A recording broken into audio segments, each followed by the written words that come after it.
I'm gonna need it. Okay. All right. Good choice.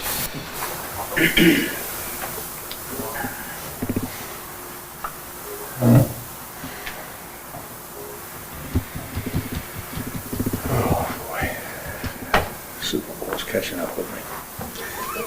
That was a good game, huh? It was a great game. Yeah. And that was a hole, by the way. That's what. You didn't watch the end of the game? I watched all the way to the end. Oh. You see the hole call? Could have gone either way. Which hole? There was a On hole. the shirt? Yeah, there was a hole. Then it wasn't a hole. I've seen a lot worse holes, not Oh, so have I, but Yeah. I don't think it affected the total. I wouldn't think it did. Chris Stapler could sing the alphabet and I like it. What's that? He could sing the alphabet and I like it. Stapler? What do you think of Rihanna? Eh. I came in from letting the dogs out, and I look at the TV and she's grabbing her crotch. Oh, I yeah. said, oh yeah, this is good. And I she's, really want to and watch she's it. pregnant. It was on the Yeah. wrong Yeah. channel. I think she just had a child. I don't know. Is she pregnant? Yeah, that was a big reveal last night. How about the commercials were kind of like, I'll tell you who I did like, was the woman in the beginning that sang, she had that red dress on, very booming. Live hearing voice or something. Yeah. Ooh. All right. She was unbelievable. I've got 6:30. This is the Newport Board of Selectmen meeting. What is today? February 13th, 2023, and this is a budget review hearing.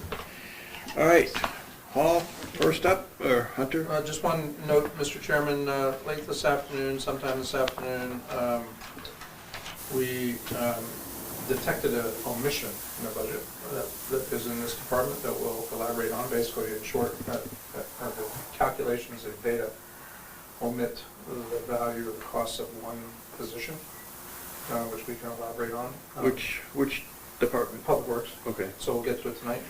All right. But I would suggest to you that between now and the time you reach the end of your budget, I will find the difference and return it back to its original Okay. state. Okay.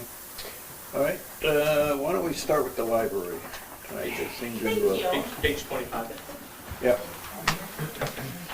All right.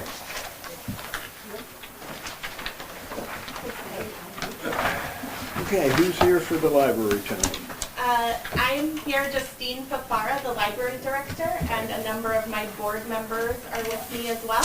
All right, do you have a separate handout for us or something, breaking down your budget or such? or- I don't think what I have looks any different than what you have, but I'm happy Okay. to. I think we just have a Oh, one-line you entry. don't have it at all, Nope. perfect.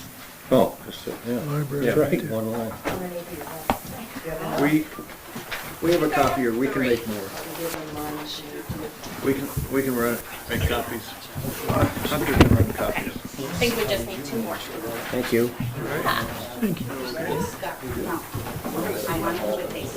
There's some for the public too.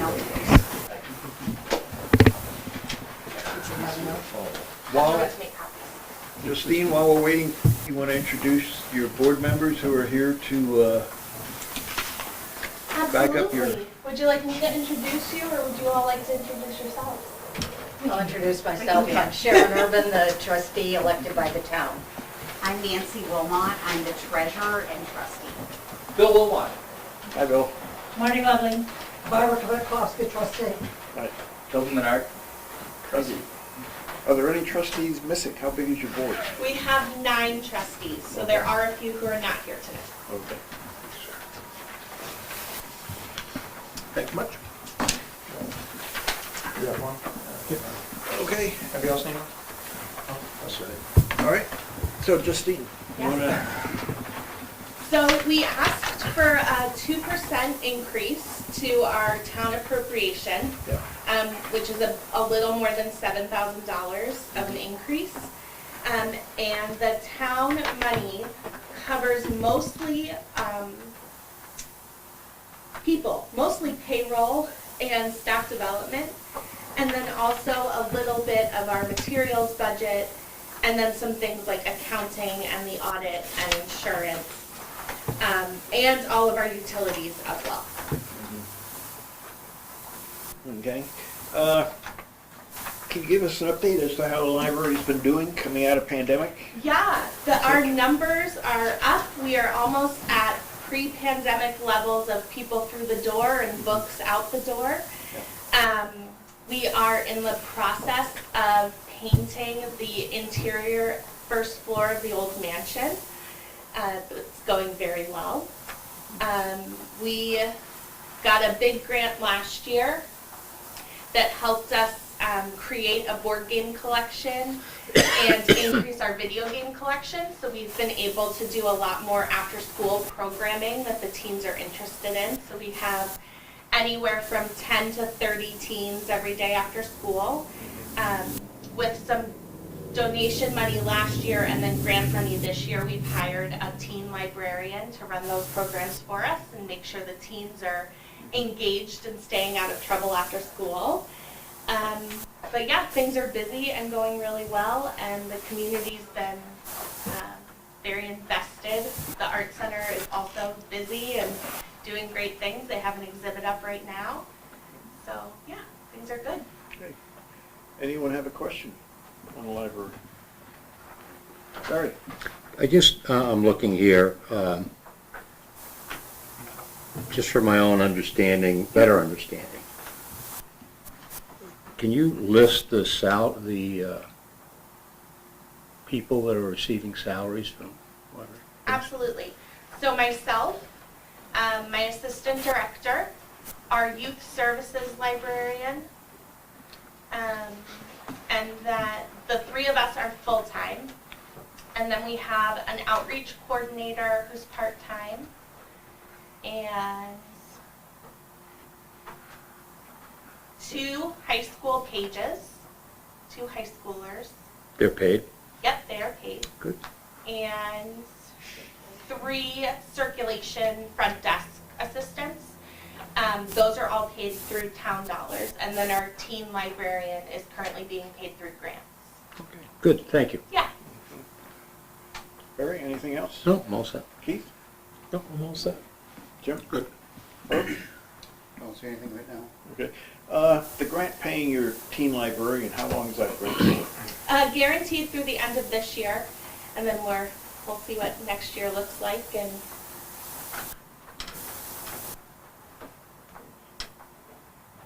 we yes, thank you, Sharon. We eliminated our local historian position. Yep. Because A, we weren't able to fill it, and B, we needed to make some cuts to make our budget work this year with the, you all know, the increase Yep. in oil and electricity and all those fun things. Okay. Hunter, is the library's electricity under the solar contract with us or not? Or Paul, we know? As far as I know, yes. Yeah. We got a discount last year. Yeah, they were aggregated into the roof. Okay, so Good. you're seeing the same massive increases the town is of like 2% or something? Yeah. Yeah. Yeah. I'm glad you mentioned that, because I think that program is paying off in spades Mhm. at the Yes. moment. It really turned out to be quite beneficial. Yes, it has. All right, let's see. So we have this budget, and then I don't know when you want to talk about it. We also have a warrant article to put forward Okay, let's do that now. for the roof of the building. We have a few pretty massive leaks. There are 3 in the library and 1 in the Library Arts Center. So the warrant article reads, to see if the town will raise and appropriate $189,400 to be transferred to the Richards Free Library to complete funding for the roofing project. The balance of the project, $26,600, will be paid for by the library with funds from our building maintenance account and a grant. Okay. So we have a $5,000 grant to put towards the roof, and then the library is going to put $21,600 towards the project. So we're asking the town to raise the balance, which is $189,400. Okay, we haven't gotten to warrant articles yet, but is this a warrant article that we would support, or would we want them to go out on a petition article for it?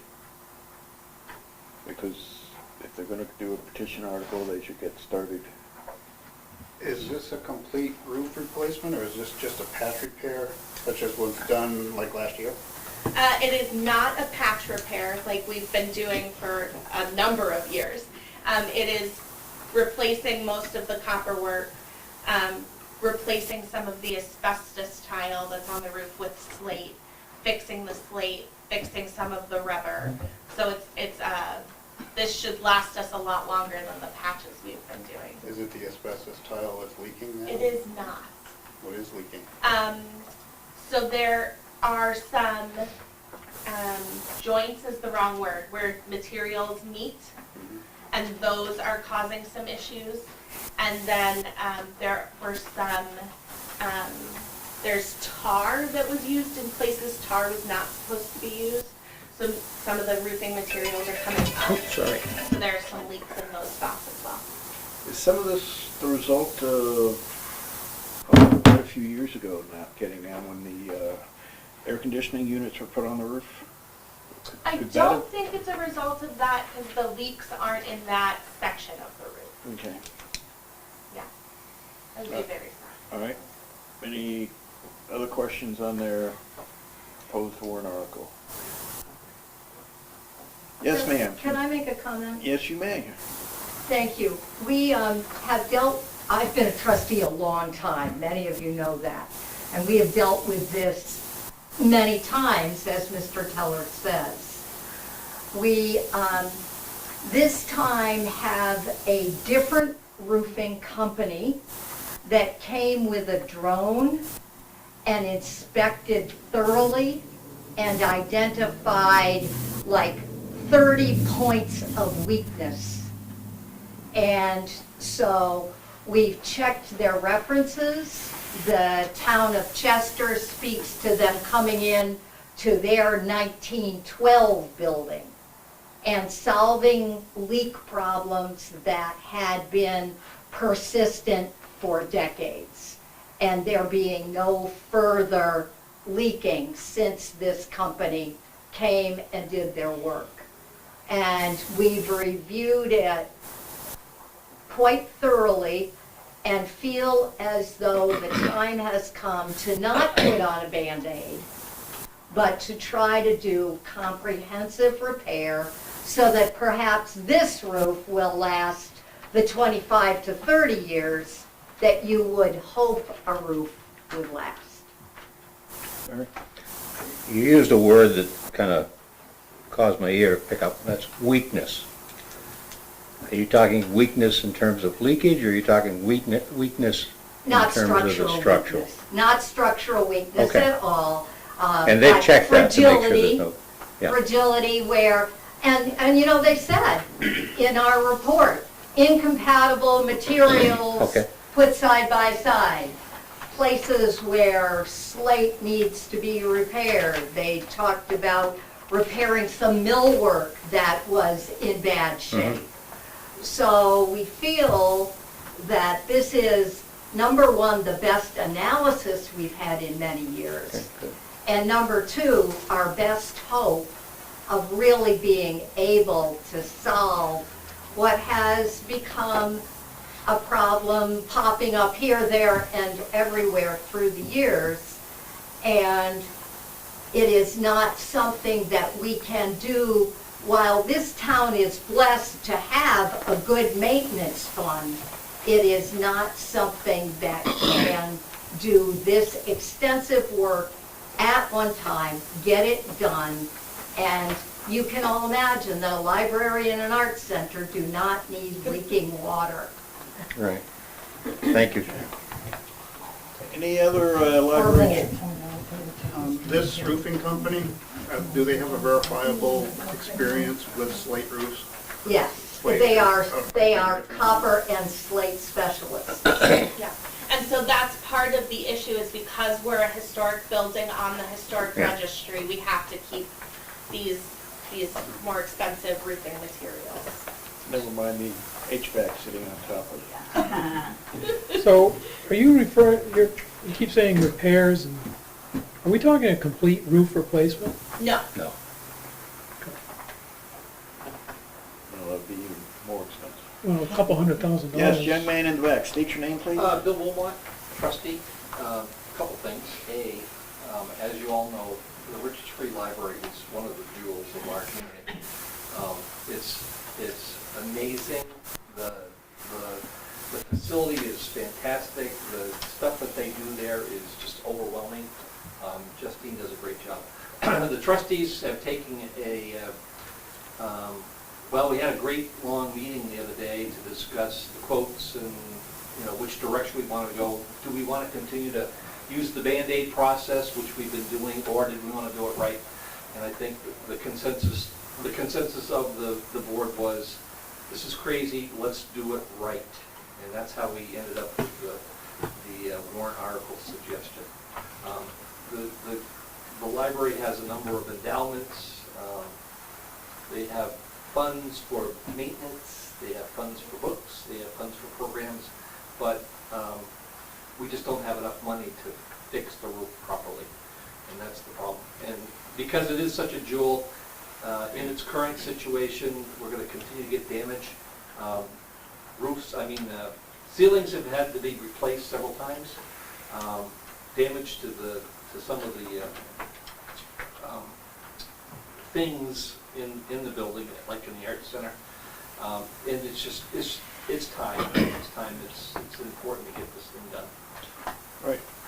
Do you have like a ballpark estimate as to what you've been spending annually to Band-Aid it? More or less. Bringing someone in, fixing this leak, having to repair this ceiling section because it's leaking.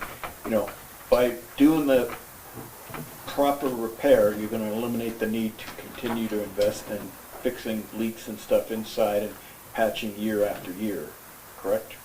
I hope so. So, ideally, there would be some return by doing it all at once. You won't be having the continual. So we've been spending somewhere between $6,000 and $10,000 a year on roof and related issues. Which doesn't work. Right. I joked many times when I became a member, a trustee of the Richards Free Library, I thought I was going to talk about books. And Andrea, the predecessor, she joked and said, we don't generally talk about books here, Bill, because we have too much other things to talk about. And basically what we talk about is roofs.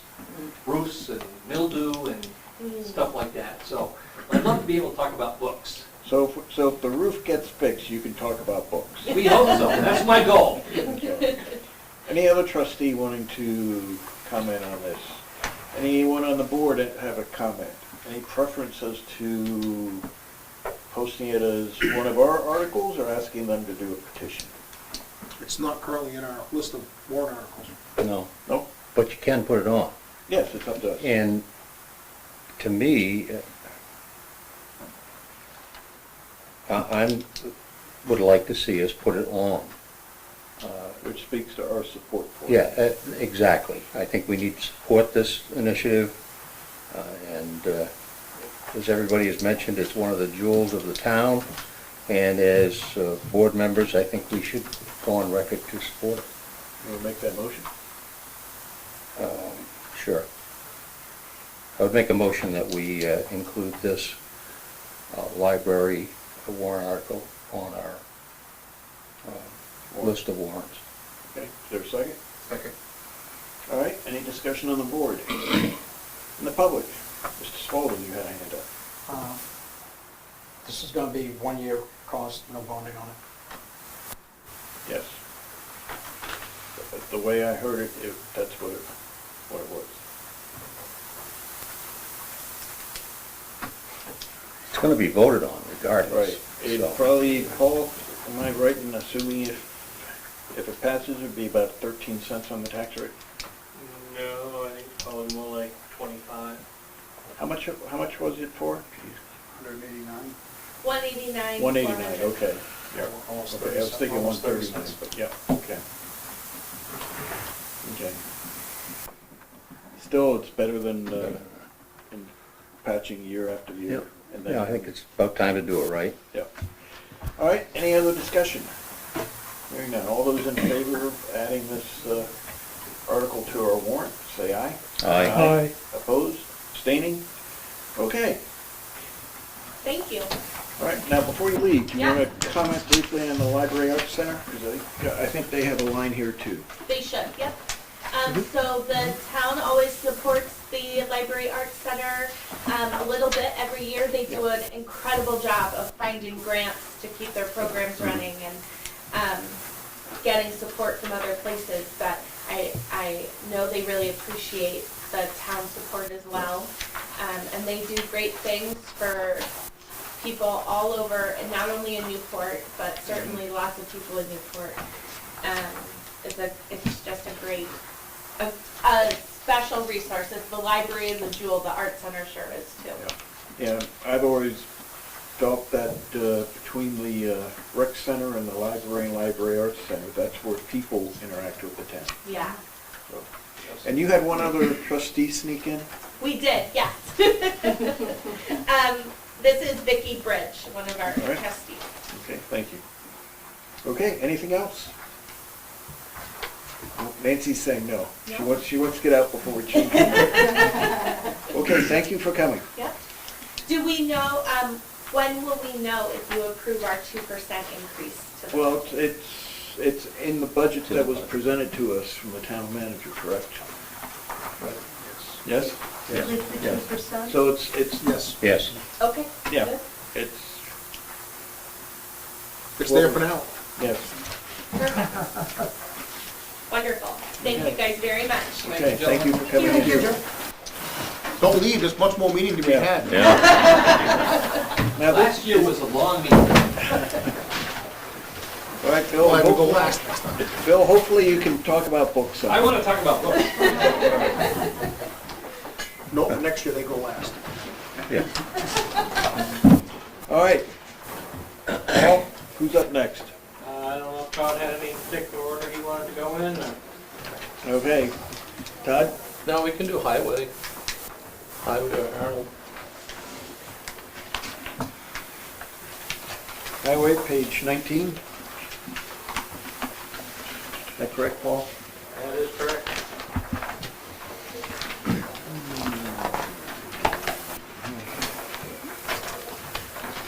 Yeah, this budget is down.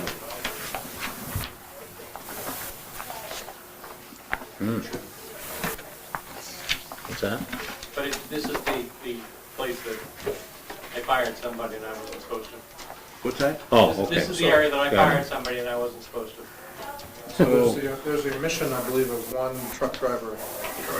so you're saying this is the department where you're down like one person? Yes. Okay. So that would be reflected in the salary line. Correct.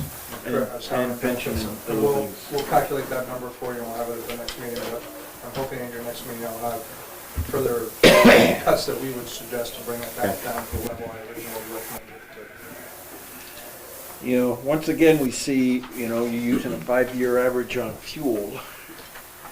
And I think several people on this board feel that it's basically under budgeting what the actual will be. So, Put the words out of my mouth. so.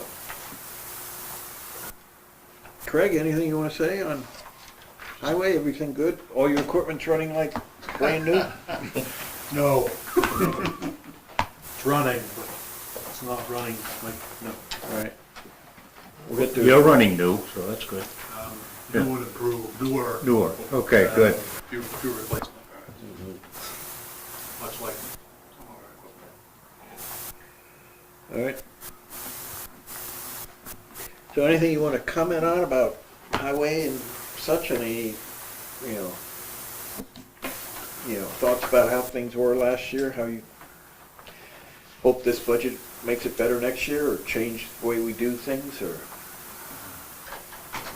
Well, this is my second go-around with the budget process, so I'm still learning. Okay.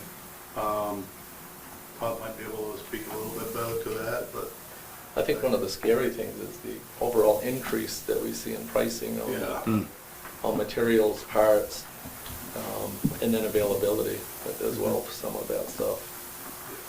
Right, but we're not the only ones seeing it, right? Everybody's Correct, seeing it. correct. Anyone on the board, any questions for highway? Can you live with that mowing budget? What's the number on it, because I don't recall, sorry. I don't You asked for have- 9,000, it's down to 75, and you've already spent 8,430. That's correct, and if we have them for the same time frame that we historically had them, 2-week time frame, You'd be okay. that number is going to be approximately the same this year. Okay. That's in the current year's budget. What we Okay. spent already. We did ask for a small increase on that, didn't we, Todd? Yeah, try to get a little more time.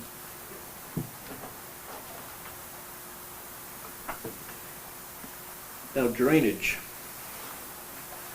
Basically asked, well, you got 7,300 for this year, and you've spent over 17,000. That basically the side of the road drainage work and stuff? Culverts. Good. Now, is that something that's gonna repeat itself, or was this just a season of? As we do more drainage work, yes. What we do with drainage work every year. Right. We do as much or as little as funding will allow. Right, but was this, spending $10,000 more, was this because it was necessary to do it? Some of that money was from flooding events, because we did additional, Yeah, okay. and we had to replace some of that. Okay, so it was based, used or installed culvert like that we had on hand, make sure, we had another flooding event, all right, and then there was a couple of the 4-foot culverts that we, or 4-foot culverts that we replaced on East Mountain Road, that was $3,900, I believe, so Just that's for the pipe. okay. about a fifth of that, So- 17. So that was weather related, and ideally the new culvert should be able to handle a single storm? We should be able to. There'll probably be an occasion where there would be some expenditures for different sizes. Right. Typically, we try to upsize Right. when we can. Yeah. Now, any of the storm damage covered by any emergency declarations or anything? FEMA. It is. Yeah. So for this extra expense we are having this year for drainage, we're getting some We do some reimbursement back? We do some reimbursement, but boy, I'll tell you, it's a process to get it. Yeah.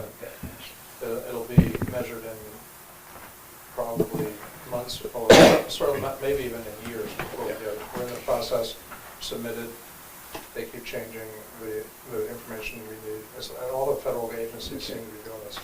But the fact, okay, but the fact that there is at least a process in response to this Oh, yeah. event Yep. speaks to the fact that it wasn't normal maintenance or something, there was an emergency. I think we've submitted for 50-some-odd thousand in storm-related damages. Okay. I believe that number's higher than that. Yeah, On the- could be. And then some of the projects that are going through from the FEMA, the emergency declarations of disaster, some of those projects have been fully submitted, fully reviewed, and signed off on as of today.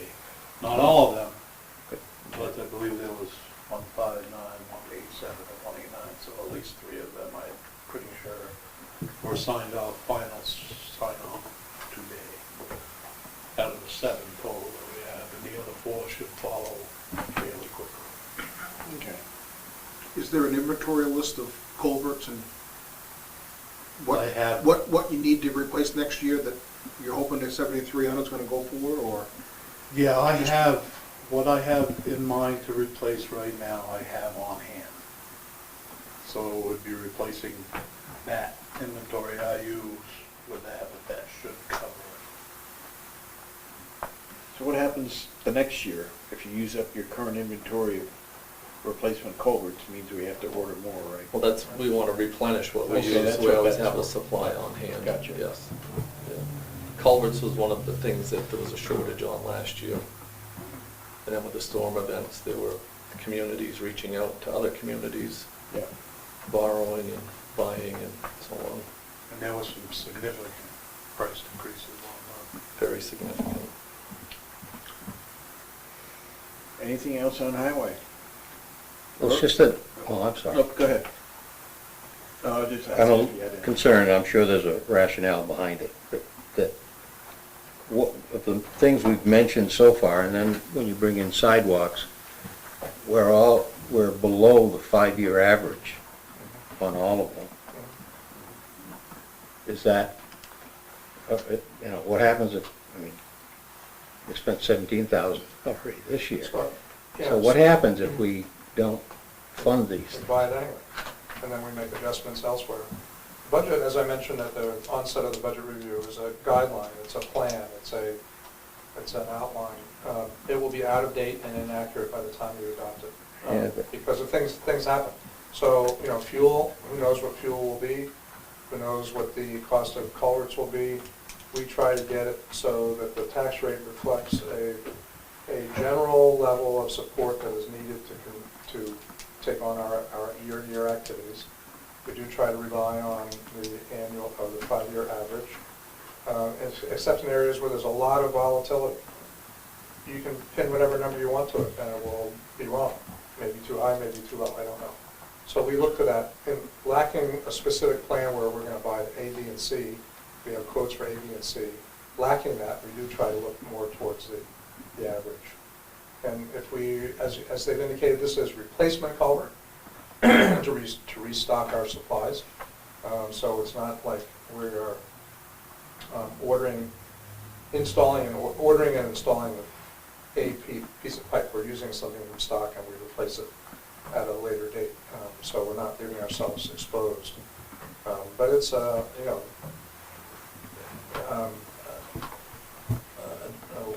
gentleman I once met early in my career reminded me that, and it was in relation to the budget, he was the chairman of the budget committee, and he said, you don't build a church for Easter Sunday.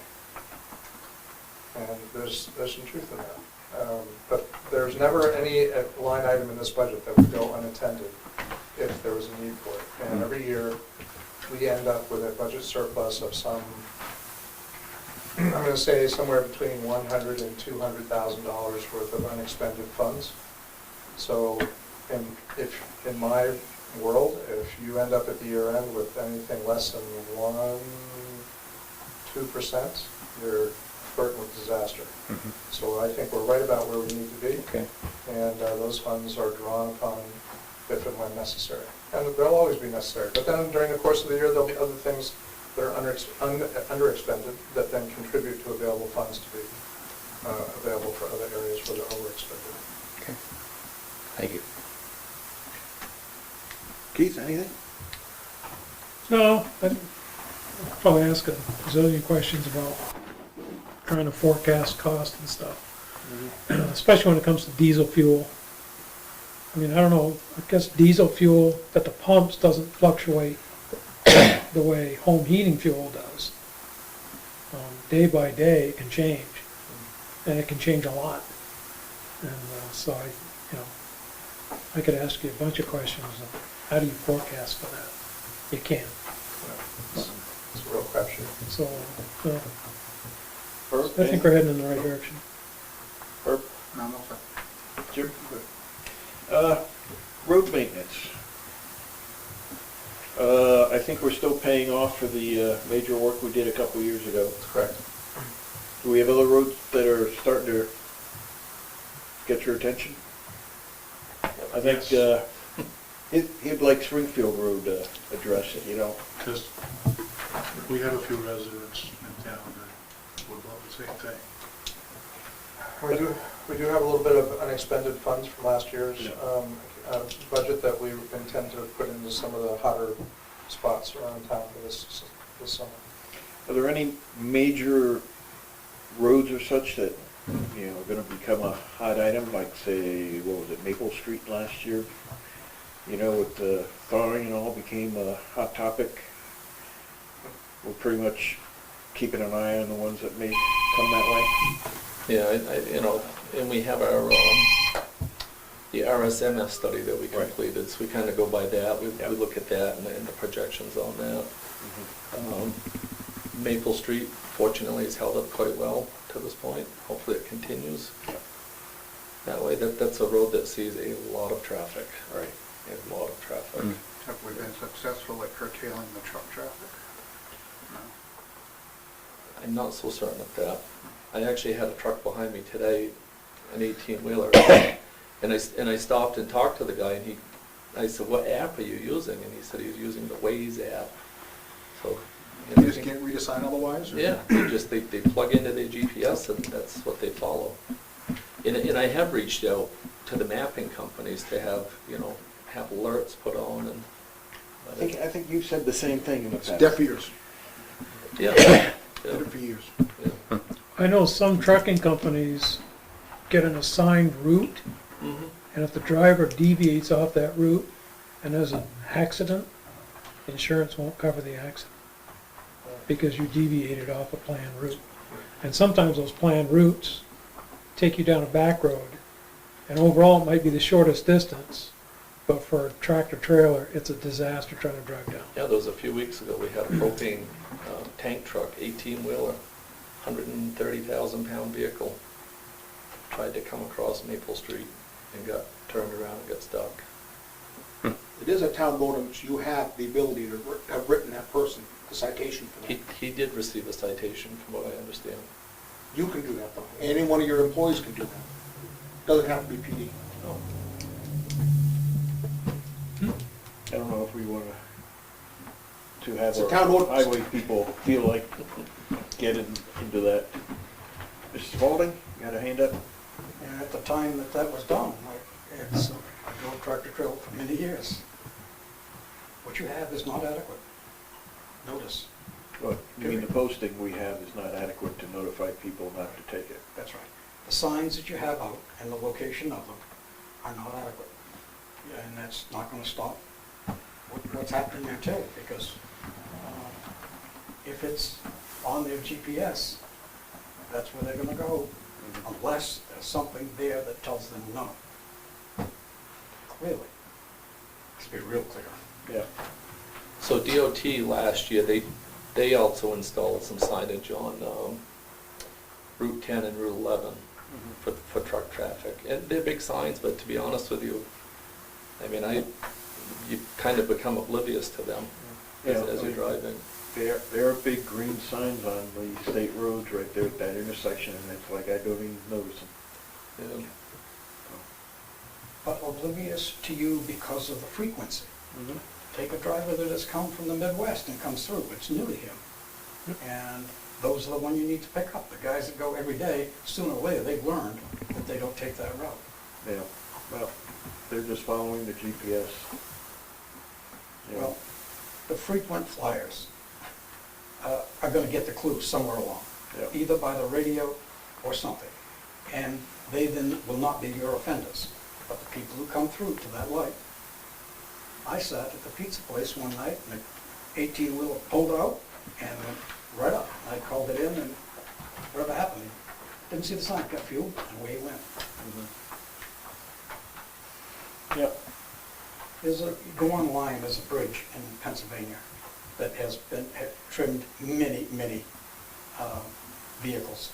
And it's well posted, and they still go underneath it. Or try to. The numbers are phenomenal. So we need a bridge like that here. All right, anything else for highway? Paul, any capital items or anything Yeah, on we've got highway? capital equipment on page 27, Okay. lines, I have a question. Oh. Good. Greg, what do we have for vehicles and where are we parking them all? Vehicles, Yeah, equipment, mainly, like your excavator, the grader, things of that sort. Where are we keeping all that stuff? we have 2 loaders, and we keep both of those in cold storage. All of our dump trucks, including 1 tons, the pickup truck, are kept either inside the shop at night or in cold storage.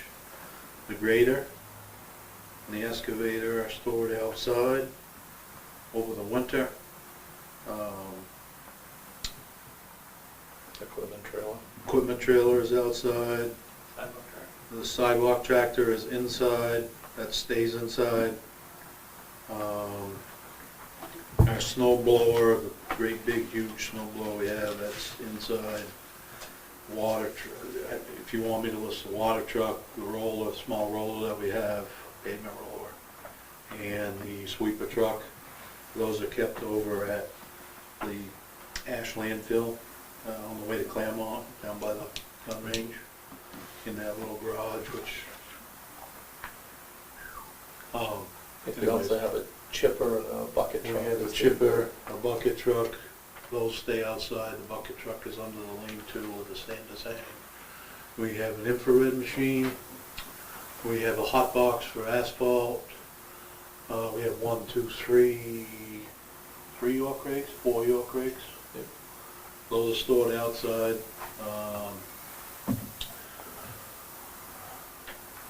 Signboards. I'm sorry? Signboards. Signboards go down a bit. Those are usually down in recycling in the lean-to, try to keep those undercover.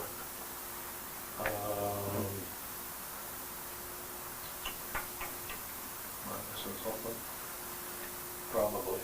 Oh, whacker, that's the small whacker, little loader, that's kept inside. Motor vehicles, there's cemetery buildings and grounds, theirs are outside.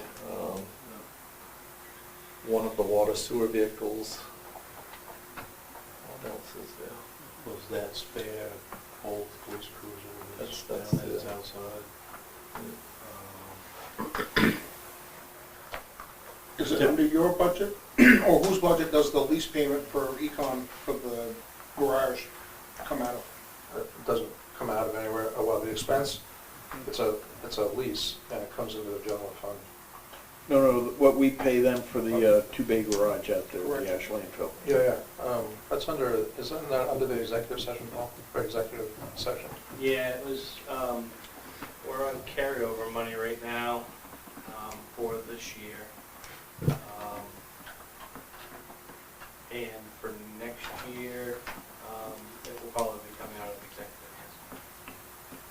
Since that's a highway use, is that not more appropriate out of their line, or why would it be over there instead of there? It's just because- Right hand, left hand, but still I think accounting-wise. just because it's traditionally been a lease that our office looks after, but we can move it, as you point out, it's all comes from the general fund. So in terms of its, if you look at its purpose, it could very easily be put into public works.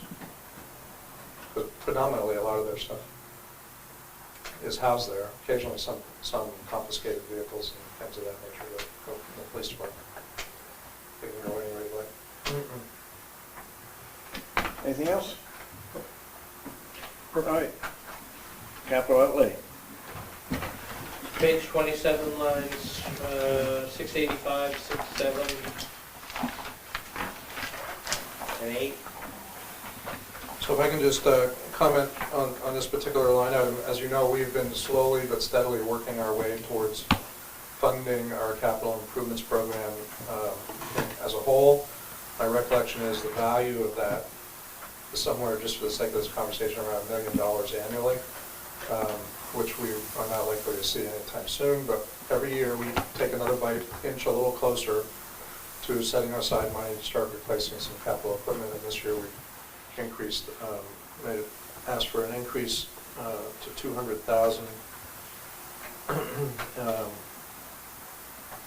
for reserves that will help replace some of the capital equipment for the Public Works Department, Highway. The ones that are most, and I'll let the guys speak to this, but the ones that are, I think, are most clearly in need of replacement, very timely replacement, are the grader and excavator.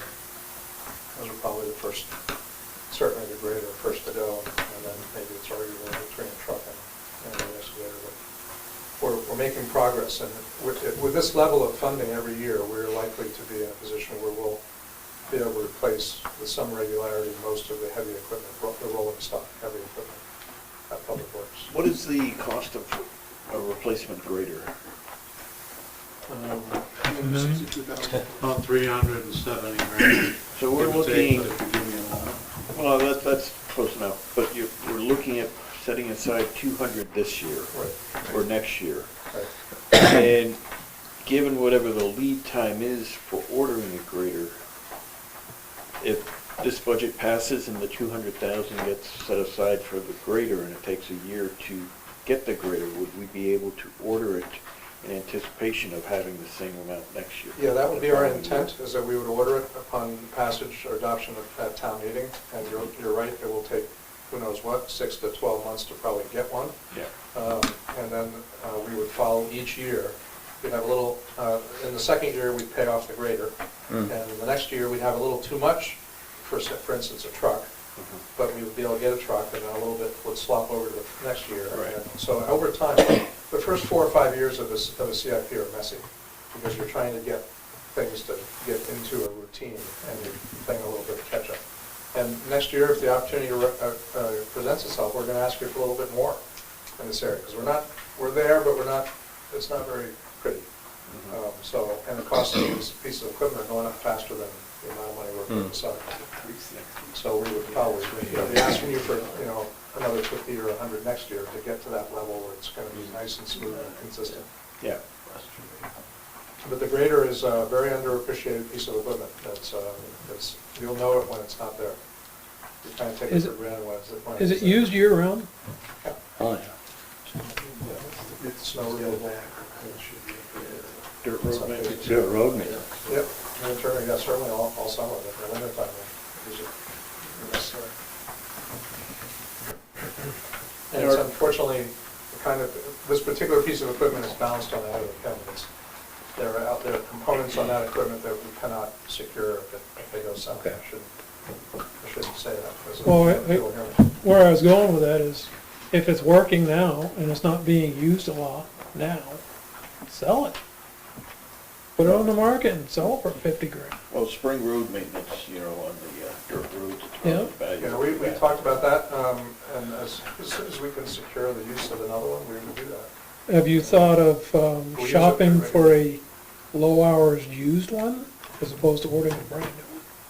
Well, we would certainly consider that as soon as we find out what your position is on this. We don't want to spend a lot of time on something that may not come to fruition. I'm just curious, because I'm a heavy equipment guy, and I drove a forklift for 18 years and put over 38,000 hours on it. And it was running fine. So, how many hours are on the grader? I would have to, because I don't have that committed memory. Is it over 10? 10,000? It's, I believe it's between 10 and 12,000. Which isn't that much for a piece of heavy equipment. That's not the issue with that Control piece of panels. equipment, it's the manufacturer and parts availability. Yeah, I've heard about the electronic board that's gone south a couple times. Yeah, I think it's, an age and the age of the vehicle and the fact that it's kind of a peculiar spec makes it very difficult for us to get parts for it. Can it be retrofitted with an old style valve body? It's all electronic. Yeah, I know. I've seen a lot of them that have a little electric switch. But There's how many computers in that thing? 14 or 15? 15. I'm just asking the questions because It's beyond my comprehension to do that. because of And I think the cost to do it would be, I couldn't even imagine what the cost would be. I think what you looked out last year, whenever that board went out last time, you found some of those, they would literally rewire the board. Yep. Yep. Yeah, And that true. follows a national search for the board itself Yeah. with no results, no success. So if that happens, you've got, how much does that thing weigh? 10,000, what's the weight of that thing? 30,000 pounds? Yeah. oh, at least. You've got a 30,000 pound Yeah. paperweight. Yep. Because it's not going anywhere. You couldn't even start to get it onto a. Well, that's what I mean. While it's working, Yeah. So at this send point, it down the road, trade it in. the budget is setting aside 200,000 for capital outlay for highway equipment, and the intent at this point is, it looks like the grader would be at the top of the list. Right, and so theoretically, thinking out loud, a little theoretically, if the board approved it and got voted at town meeting, we'd probably start our search. We'd look at, new, used kind of thing, and we'd look at new. And if there's an opportunity for us to buy one, for instance, somebody says, I got just what you want, and it's within the price parameters and so on and so forth, and we'll bid it out. You know, we might buy it on a lease purchase, a 2-year lease purchase, and then the second year we pay off the balance of that account and get it here earlier. Because we're flirting with a disaster, I think, you know, right now. And to your point, it's worth much more when you can drive it up onto a trailer than if you gotta have it. That's what I'm talking about. If it's working, Yeah, so Still we gotta have send something it. reliably available to, it's gonna come yeah, in that's- this busy time of the year here. yeah, that's the other time. Could you live without it? I don't know. Probably not. Not if you're on a dirt road. Yeah. Is there a trade-in value for our There is a trade-in value on that. No, 27,000.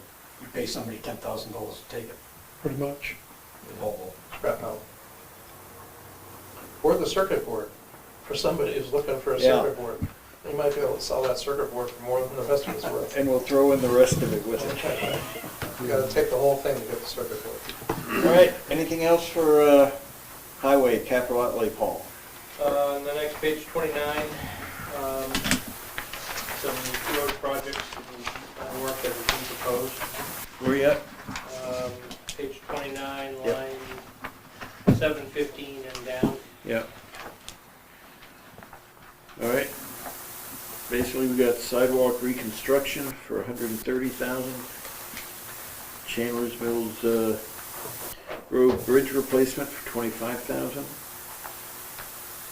And Corbin Road Bridge guardrails for 25,580. And paving in at $1. We will, our intent on the dollar, in case I caught your interest, is that if money becomes available during the course of the year, it's our opinion that we're going to try to direct it to paving, because we don't want to go the 2 or 3 years without attending to some of the more demanding rates around town. So Right. By having $1 there, it allows us to adjust it. Yeah. Yep. But sidewalk reconstruction, this is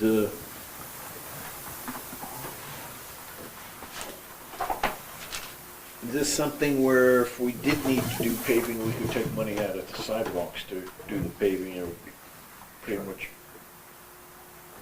I mean, it's a bottom line budget, so, you know, Yeah. theoretically, you can move money around anywhere you want to. Sidewalks, that number was a good number for the first few years we were at it. And with the inflation of construction-related materials and whatnot, it effectively, basically doubled in 1 year. So we'll do as much sidewalk as we can do, depending on how the bids come in. And what the bid number is, we've got 2 or 3 or 4 different places where we can go from more involved to less involved to bigger sections, shorter sections. We'll do what the money allows us to do. Bidding it by the foot or by the job? Yes. All of those.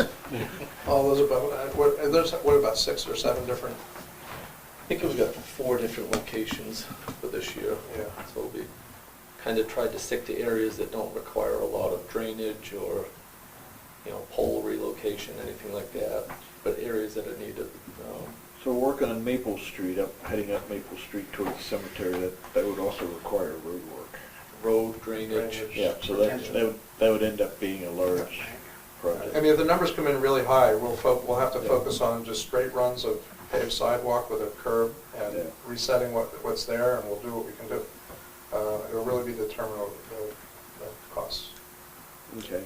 And the bridge work, the Corbin Bridge, that's the abutments leading into it? Yep, there's some rather old wooden guardrails. Guardrails, yes. On either side of it, we'll replace as soon as summer and materials allow.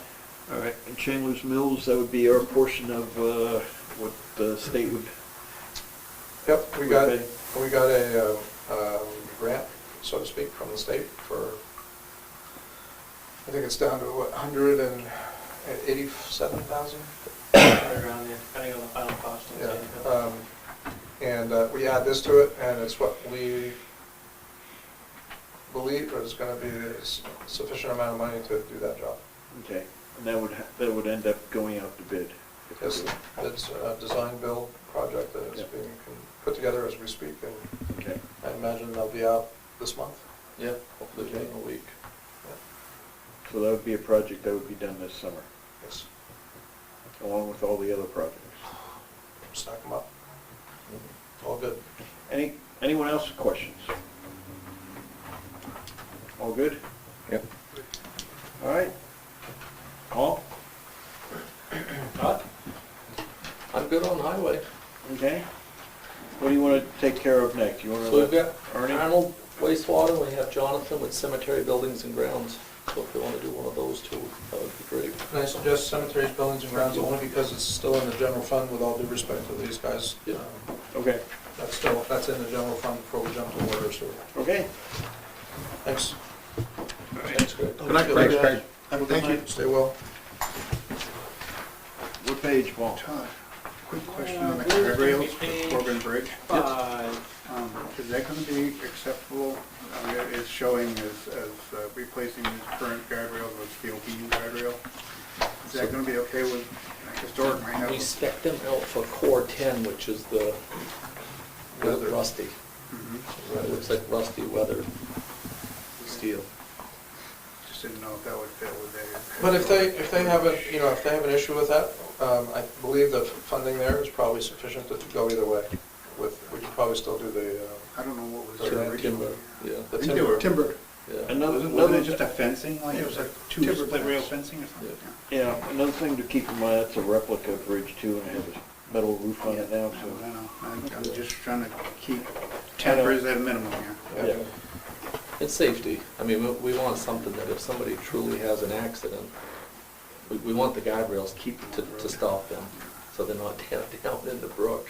Yeah. Yeah. We're taking out the side of the bridge. Yeah. So Okay. just as long as I'm on that topic, we are planning on no charring that bridge in the spring, so, depending on Okay. weather. Good. So, Okay, Thanks, sir. thank you. Can you leave the door open? I think the library has left. thanks. Page 5. Yep. Aye. 5. 128, so. So Jonathan Flynn is the new cemetery buildings and grounds. Welcome. You want to give us an update as to how it's going? You know, things, how you find it going, things you think should be changed, better, things things Todd is telling you? We might be here a while. I know you've got a small, 3-person staff, if you're fully staffed, only 2 right now. Yeah, currently. And, Usually 4 with a contingency in the summer, but it's looking rough. But you're advertising for the 3rd person? Always. Okay. Third full-time and Andy full-time. Yeah. Permanent part-time. Permanent part-time. Okay. Yeah. So you managed to keep at least even with what you got there, not falling behind too much, or? Trying our best. We're knocking them out priority by priority. Yeah. I will say for Jonathan and Jim, they seem to keep things afloat.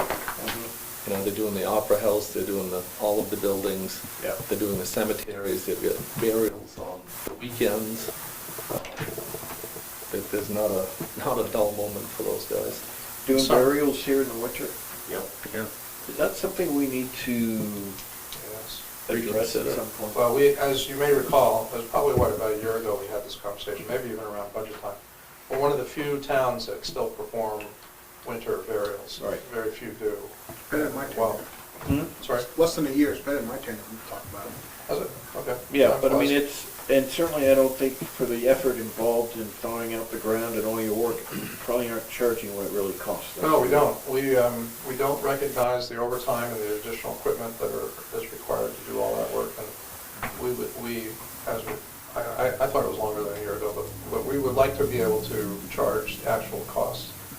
Because, I mean, this is their weekends, we call them in on overtime, and the fee that we traditionally charge is It doesn't even get anywhere near close to covering the actual expense, the actual cash cost to us. I mean, other communities that do not do winter burials, I mean, it's, people aren't complaining, are they? But I mean, Well, it's, I mean, I suppose that depends on your expectations. You think traditionally you rely on the funeral home to provide for that period of time. And I think, and you can correct me if I'm wrong, but the last time this was covered or addressed by the board, there seemed to be a little bit of a reluctance, since we're only the last one of the last few. But there seemed to be a reluctance to give up that, not provide that service.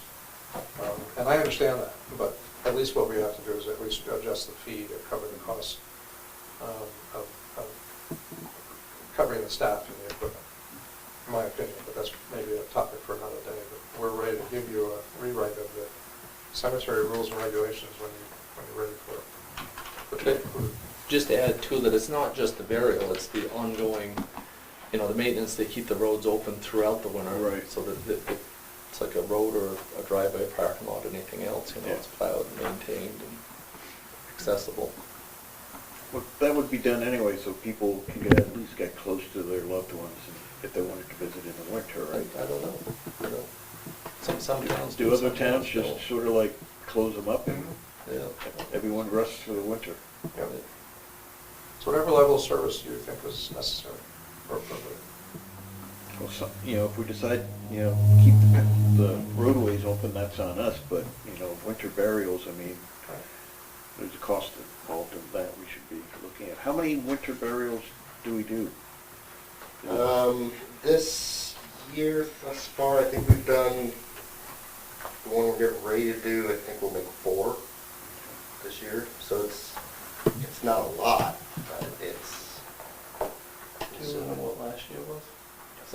I know year to year varies, but I think last year it seemed like it was maybe 1 a month, 2 months, something like that. I mean, it's Not as much for us to deal with this year's, previous years. Yeah. Plus. Yeah. Guess I'd be curious in finding out what other communities our size are doing. Yeah, well, Regards to maintenance of the roads, Mhm. in and out in the wintertime, and as well as, offering up that service.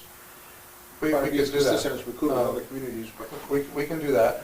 We did delve into what other communities are doing when it came to looking to get some cemetery software to manage the lots and what sale of lots and keep better control over that and better records. And A, it's expensive, but B, in calling it, we must have called a dozen different communities and got 13 different answers. It's just really, depends on who's running the cemetery, what their particular habits and history has been.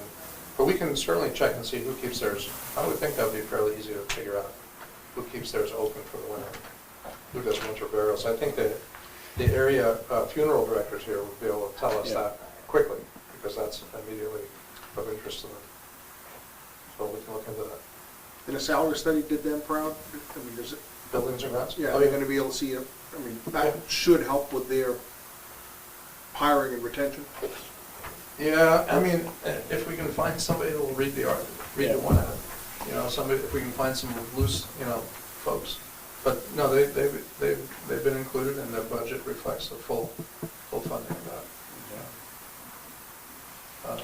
Again, now the salary, I want to make it very clear, for the salary survey evaluated positions and not the people in the positions. So they've given a range from this amount to this amount for this position, not for the person in that position.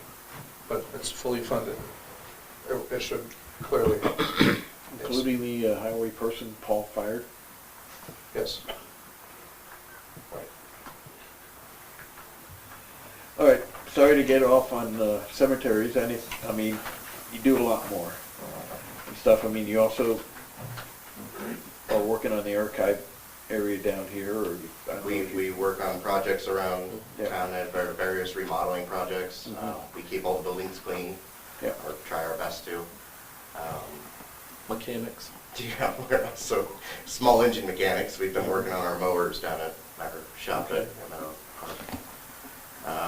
Where do you keep the mowers?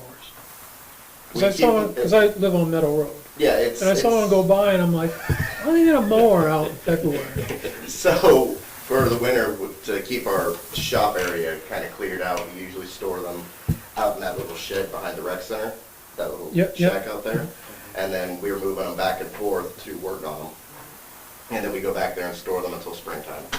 Isn't that shack sort of ready to fall down? Absolutely. I want little or nothing to do with it for 1 minute more than necessary. Okay. It's a liability waiting to happen. And that's a shed we actually rent, right? Correct. Well, we're giving use of, but it needs to come to an end yesterday. in my opinion. Any questions? Line 152, which is contracted services, page 7. Projected to go about 16 grand this year, you're only budgeting at 10. What are we contracting services for? And do we anticipate that going up perhaps if we're not able to mow the cemeteries ourselves? Which one? Next page, line 152. Yeah, it says 10,000. Yeah. They requested 10,000 spent. Oh, yeah, I see what you mean. On the 16, you threw me. You're projected for the year end, yeah. Yeah, and my question goes along with, if we're not able to get staffing and we anticipate needing to contract more services? I'm wondering if this is different, because in the description, it's contracted annual testing Testing. costs. Yeah. Is that like for, So the tank out here in the yard and like, Elevators. fire system and all that stuff? Yeah. Fire. That's basically My bad for all not that. reading that line off. Yeah. So, okay, it's not like going out and hiring a lawn No. company to come in and cut. No, but that's an interesting topic, because at some point, if we can't garner more staff, at some point, it's gonna be cost effective to do that. That's kind of what I was asking. Yeah. And, but that presumes that anybody else has any employees either. You know, half the time when we're out looking for bids, people are saying, I'd love to do this, but I don't have the staff, I can't take on any more work, so. We're not unusual, we're not unique, we're suffering the same problems everybody else is, just not enough people want to work. I will say 2 years ago, I did inquire with a few local companies, and some of them, they're like, quite frankly, we don't have the staff to do it. You know, like some of the big like, you know, the commons, some of these bigger areas, it would be easy to do. Have somebody come in, low supervision, just, you know, bang it out, get it done. Those would be likely candidates, would free up a lot of time for our staff, but there's nobody out there. So, we're taking applications and everyone else come down and run the lawnmower around.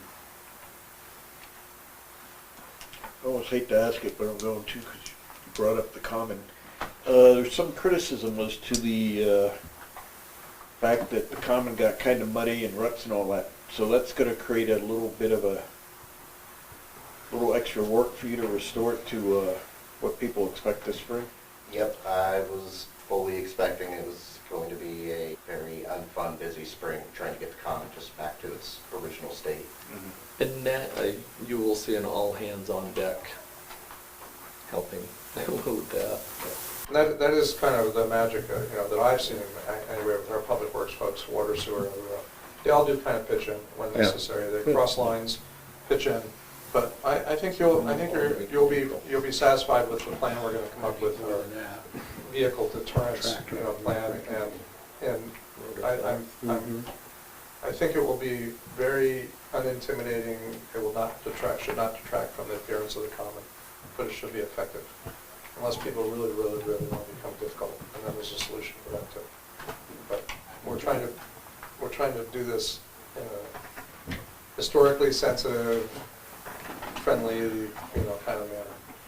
But I'm not, because at least one member of the board here is not seeing the optimism. But I think that may be, you know, well-founded. There are people who, they just don't care. They just want what they want, and they'll do what they want, what they need, what they think they need to do. But I think we will deter most understanding people. They'll get it. How are your mowers and such, all your equipment? Good working order? Well, we've been making them get back into good working order, yes. Okay. But some of it's getting old. Yeah, they're racking up a lot of hours, especially our walk-behinds. They're racking up a lot of hours. It's way beyond my time, but some of them, we've just put good, good parts into them to, get them back up in a good running order, to make sure they will, at the very least, run through this year. Do you have a replacement program for your equipment? That's actually something I'd like to institute. Yeah. Okay. For the next, several years to So that's replace something some you'll over work out years. with Todd and such? Come up with a plan. Yeah. Okay. Anything else? Buildings and grounds, cemeteries? Any place else we need to go for buildings and grounds, or? Just, district court, the budget before the one you just looked at. Okay. You also take care of the district court food? The building maintenance of it, yes. Yeah. You guys don't provide security? I don't get paid for security. Yeah. All right. Would you like to? So the building maintenance, basically that's $3,000 we have budgeted for that, and, is that the line we're looking at, Paul? There's a capital request towards the end of the budget for replacement of a new heating and cooling unit. Okay, but that's outside buildings and grounds. It's funded through one of our reserve accounts. Okay. But they oversee that equipment and that operation. Right.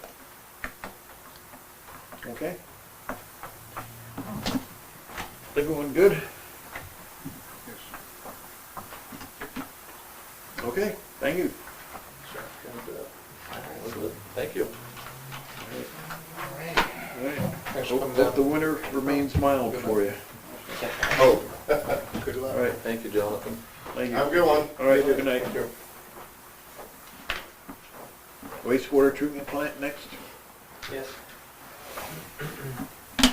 So where are we going on that? Sewer section, page 51.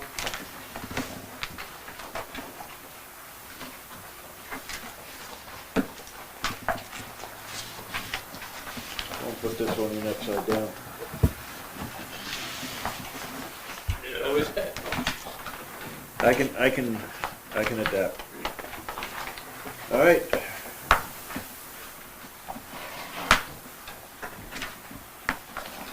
No. No, I know, I'm still looking at this. Why don't you go to page 51? Starts on 49, doesn't it? On my copy. Already in sewer treatment.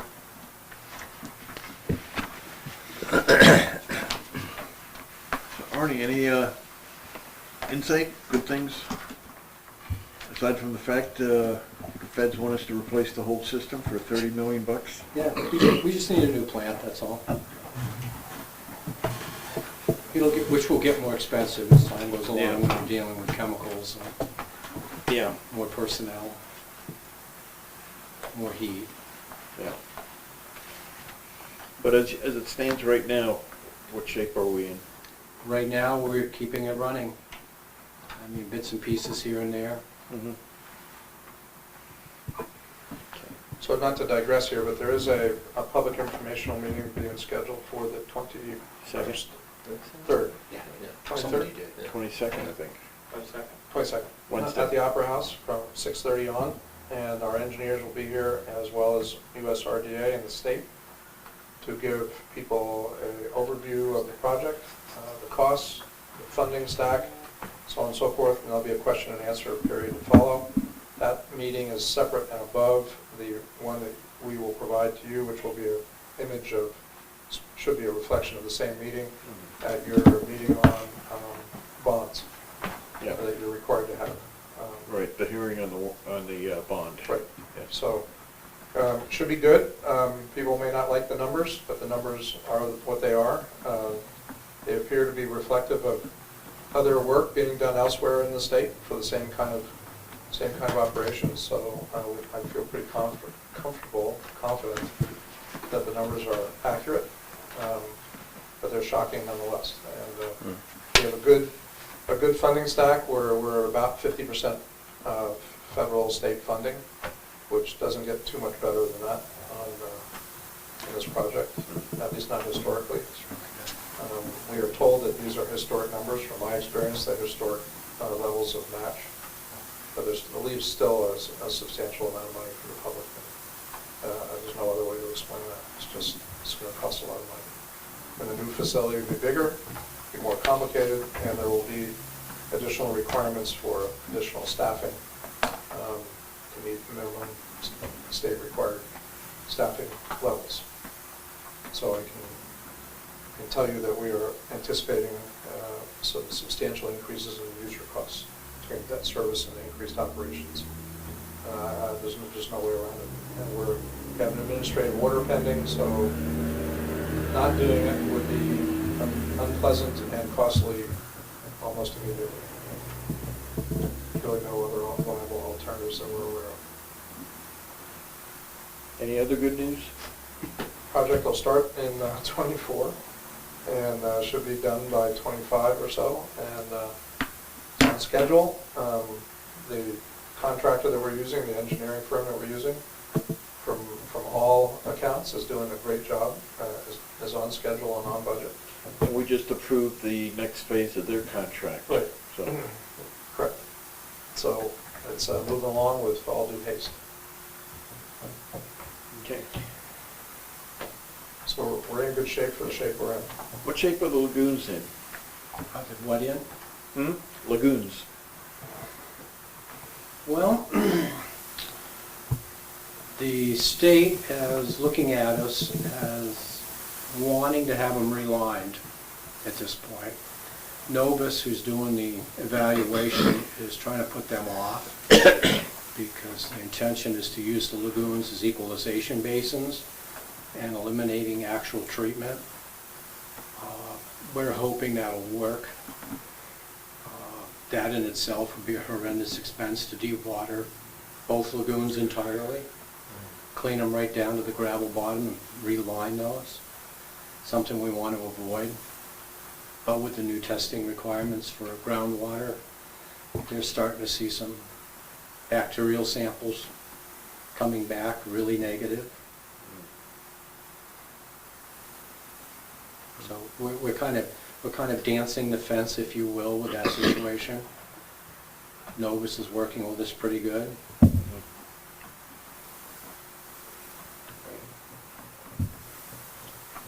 Anything else, Dad? No, I mean, overall, we've kept the plant in good shape. Yeah.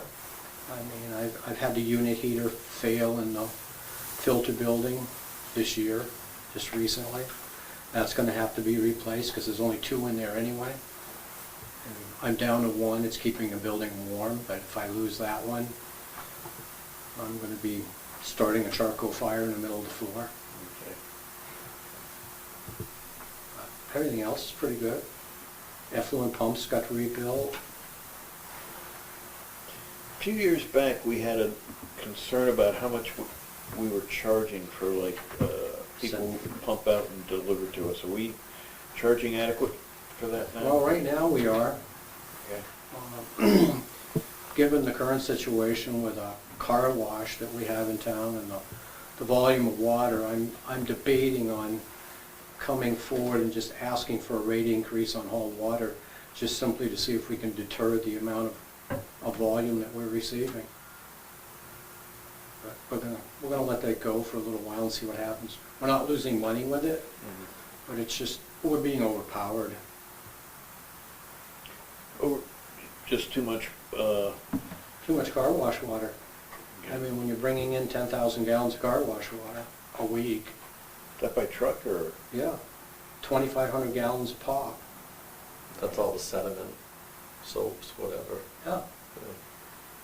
I mean, honestly, the best way to resolve it would be to run a sewer line to the top of Guiled Hill. Put them right on town sewer. Okay, so how does that differ from just the truck? The fact that it's all at once versus Well, it starts when we get cold weather because everybody's got to have the car washed. Yeah. So it really picks up in volume. I mean, I think I've had 2 loads, maybe 3 loads of septage brought in over the course of December, January, and this much in February. And all the rest of it is car wash water. The garage on top of the hill brings in 1 load a week, 1,000, 1,200 gallons at a time. No issue, never has been. But the car wash on that end of town, and we've asked them. Back to Holler, called them this afternoon, talked with them about it. You know, can you go check it? 28 gallons of water per car. Seems like an excessive amount of water to be using. Rate adjustment usually fixes that problem. Okay. That's town water up there too, isn't it? No, they're private. Right. Are they really? Yep. They're all, no. Anything else on wastewater treatment plant? All good? Okay, of course, a couple of you guys are on, got your own septic systems anyway. Still costs. Yeah, it does, it does. Okay, all right. Paul, anything in capital? Not for, I just need that PO on that Modine heater. I haven't found it. I haven't got it yet. okay. So we go back to page 49. Yeah. Thank you, Arnold. Well, Thank you. Thank you. Thank you, Arnie. Back to beginning of sewer. have a good evening, everyone. All right, Thank you. Too.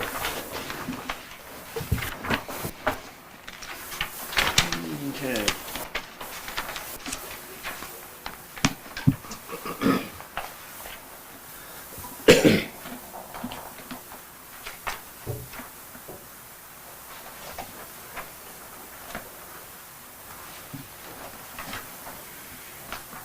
So what did we do to deserve a big jump in workers' comp?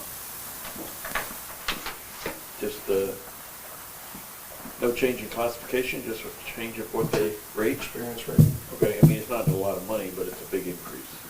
percentage-wise. Yeah.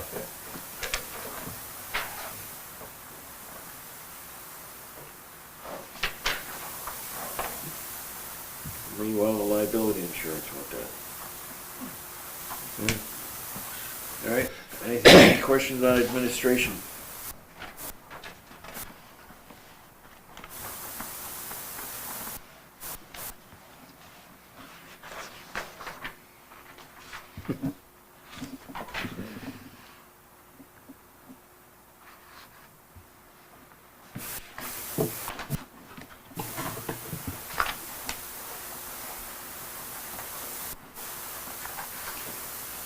Looks like, under services, everything looks pretty much carried over the same as last year. With the exception of salaries, it's pretty much. Right. That's all based upon the So, wage study. So Todd, anything, what's going on with sewer? I mean, any big projects coming up or concerns or? Just the annual, the program that we've been doing, the slip lining. Yeah. A continuation of that. That is a much needed, kind of head off the I&I issues that we're having with infiltration, Yeah. groundwater. Not only the lines, the manholes themselves. We still have a lot of old clay pipe in the system. So targeting areas that we see infiltration, we see a lot of maybe sand in the lines, that sort of thing. Yeah. Well, we've got a pump station we're finally getting around to upgrading. Yep, the Riverbend pump station replacement will start in April. I believe the only piece they're waiting for now is one of the pumps to arrive. Most of the other equipment has arrived, the piping, electrical, anyway, most of it. Yeah. It's on schedule to start in April or May, depending on the weather. Yeah, it'd be good to have the pump when you do the pump upgrade. Yeah. And that will be a huge upgrade for that facility. Right now, everything is down below grade. The guys have to go down 27 feet below grade into confined space to, if there's an issue, that's where they're at. Yeah. When we're complete, everything will be up on grade. The pumps will still be down there, but they'll be on a rail that, can be pulled up out, so we shouldn't see anyone And we should be able going to get a into a replacement parts. confined space and. I mean, that's like the Craps out, worst, and yeah. you can get it fixed in a day or two. Or is it gonna be under warranty for a while? Yeah, of course, yeah, but I mean, there won't be, now you can't get this stuff repaired. I mean, I think the pumps there are 40 years old. Yeah, we just had one out this last week, gave up the ghost. We get our money's worth out of them for the most part.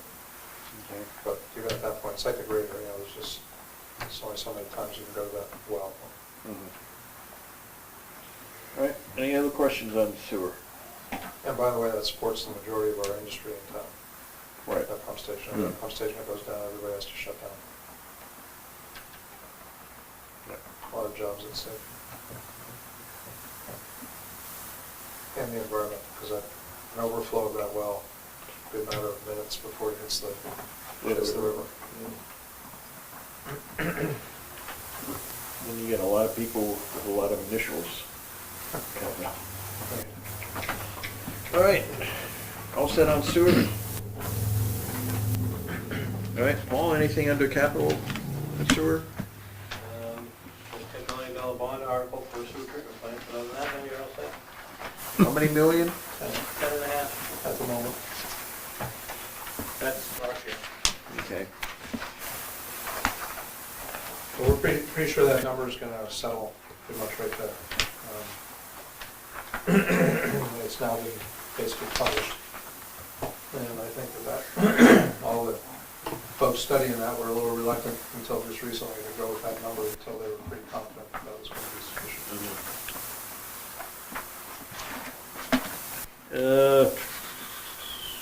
On page 53,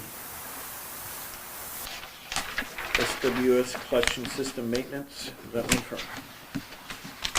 Is that a capital or? It's in capital, that was the slip lining that Todd talked about. Okay. Doing every year for the last 4 years. Okay. All right. I should point out too, that's also part of the, Asset management. well, asset management, but also part of the operating permit for the wastewater plant, is that we do a certain percentage of the system.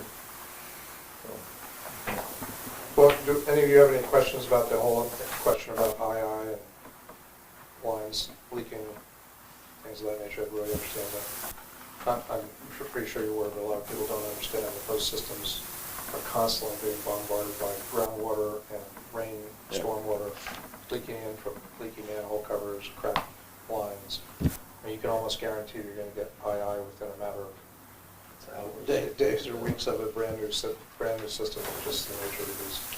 So all the work that was done on First, Second, Third, Fourth, and Knoll Street, all that's probably leaking now, even though we haven't finished paying it off. I would hope not. If it's not, there will be soon. Because it's the motion and movement of the earth. The cooling, you know, the heating and cooling of the earth that makes the soils move, and eventually they crack joints or seams. And if the pipes are old enough, particularly like clay pipes, they get pressure on them long enough, and they eventually crack or cave in. And that's why when Todd was mentioning, you know, you see sand in the system, it's an indication you got something that's broken. We can now go and look in the system with cameras and find out where the break is. All right. Staying on theme with fuel, 51, line 59. Page 51? Yep. 4-year or 5-year average is 44.86. What am I missing? What changed that starting in 21, 22 that we only used $180? 6 months actual this year is $262. But yet we're still going at 5,000. Which line are you on, Jim? 59.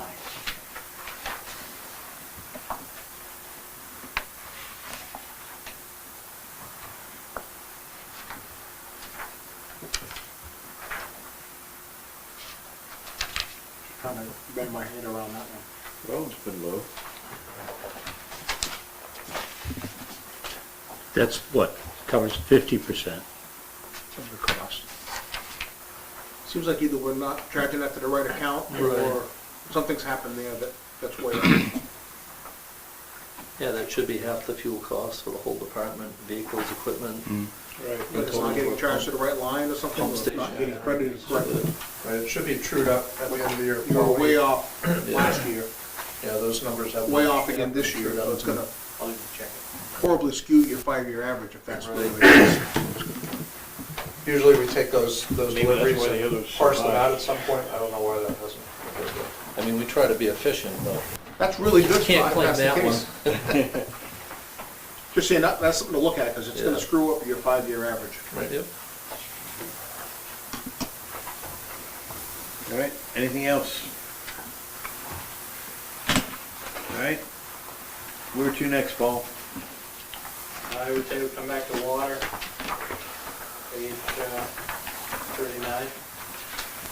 3.9? 39.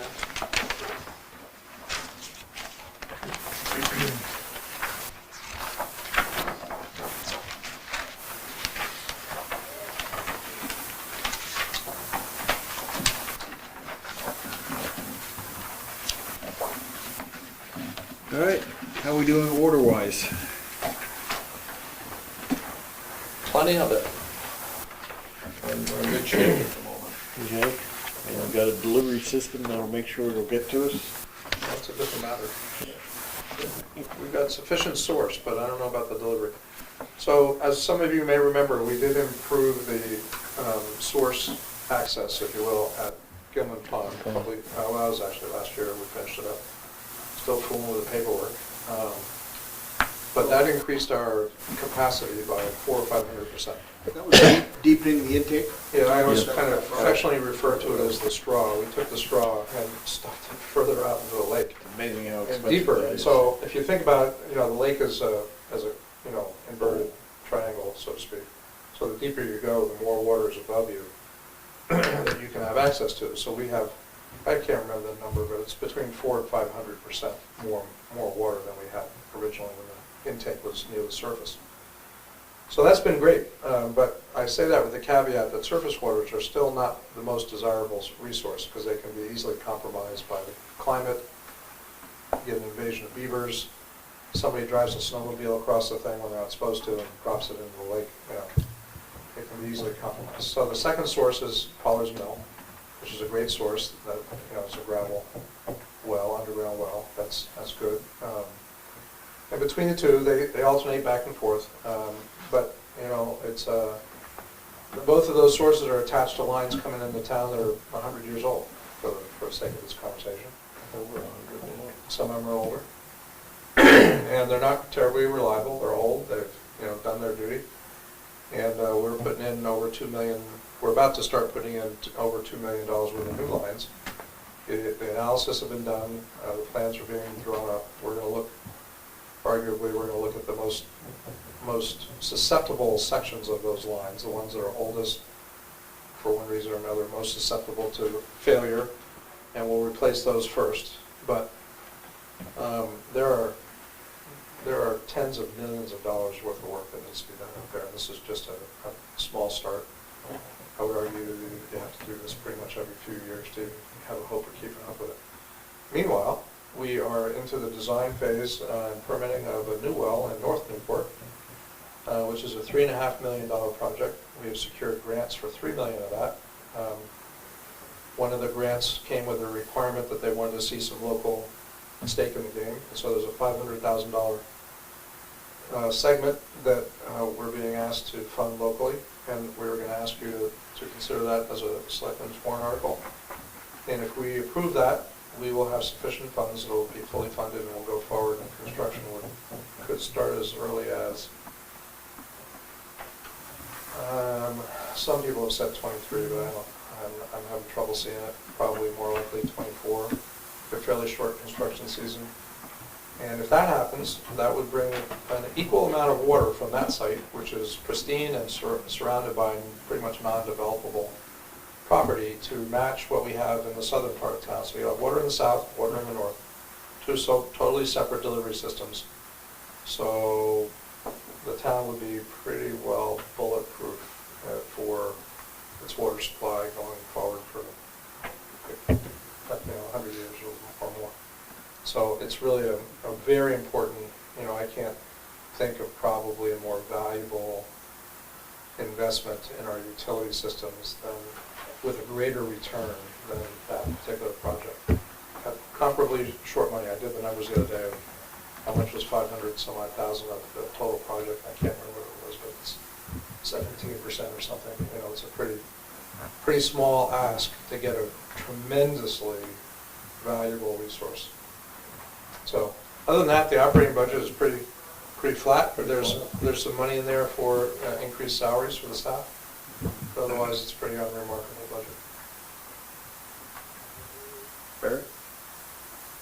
Well, this is not to do with what's in front of me here, but when you set all water and sewer fees, are administrative costs figured into that? And there will be, sorry to digress, my memory's going to fail me here, March 1st, I believe it is, we're doing a similar info meeting at the Opera House at 6:30. Our engineers will be here, and we're getting the word out the best we can to the community, that anybody has any questions or concerns or interests in the water, this proposal, to come to that meeting. Our engineers will be there, be a public information session, and followed by a question and answer period. And then they will be here also on the same night when you consider the matter for a bond issue, unless you want to pay for it in cash. So Paul, in each of those two budgets, under administration, there are a variety of costs to other administrators in there, like about 20%. Right. And that's calculated into the fee? Yes.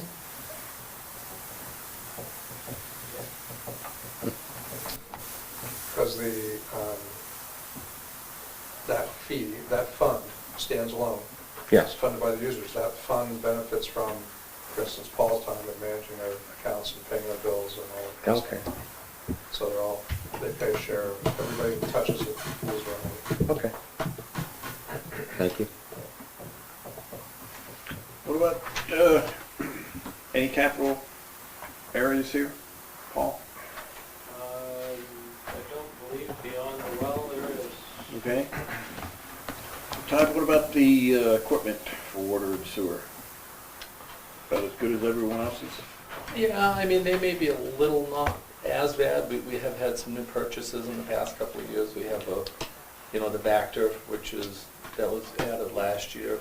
That has been a tremendous tool to add to what they need to do on a daily basis. The sewer jetter that's maybe 5 years old now, I think.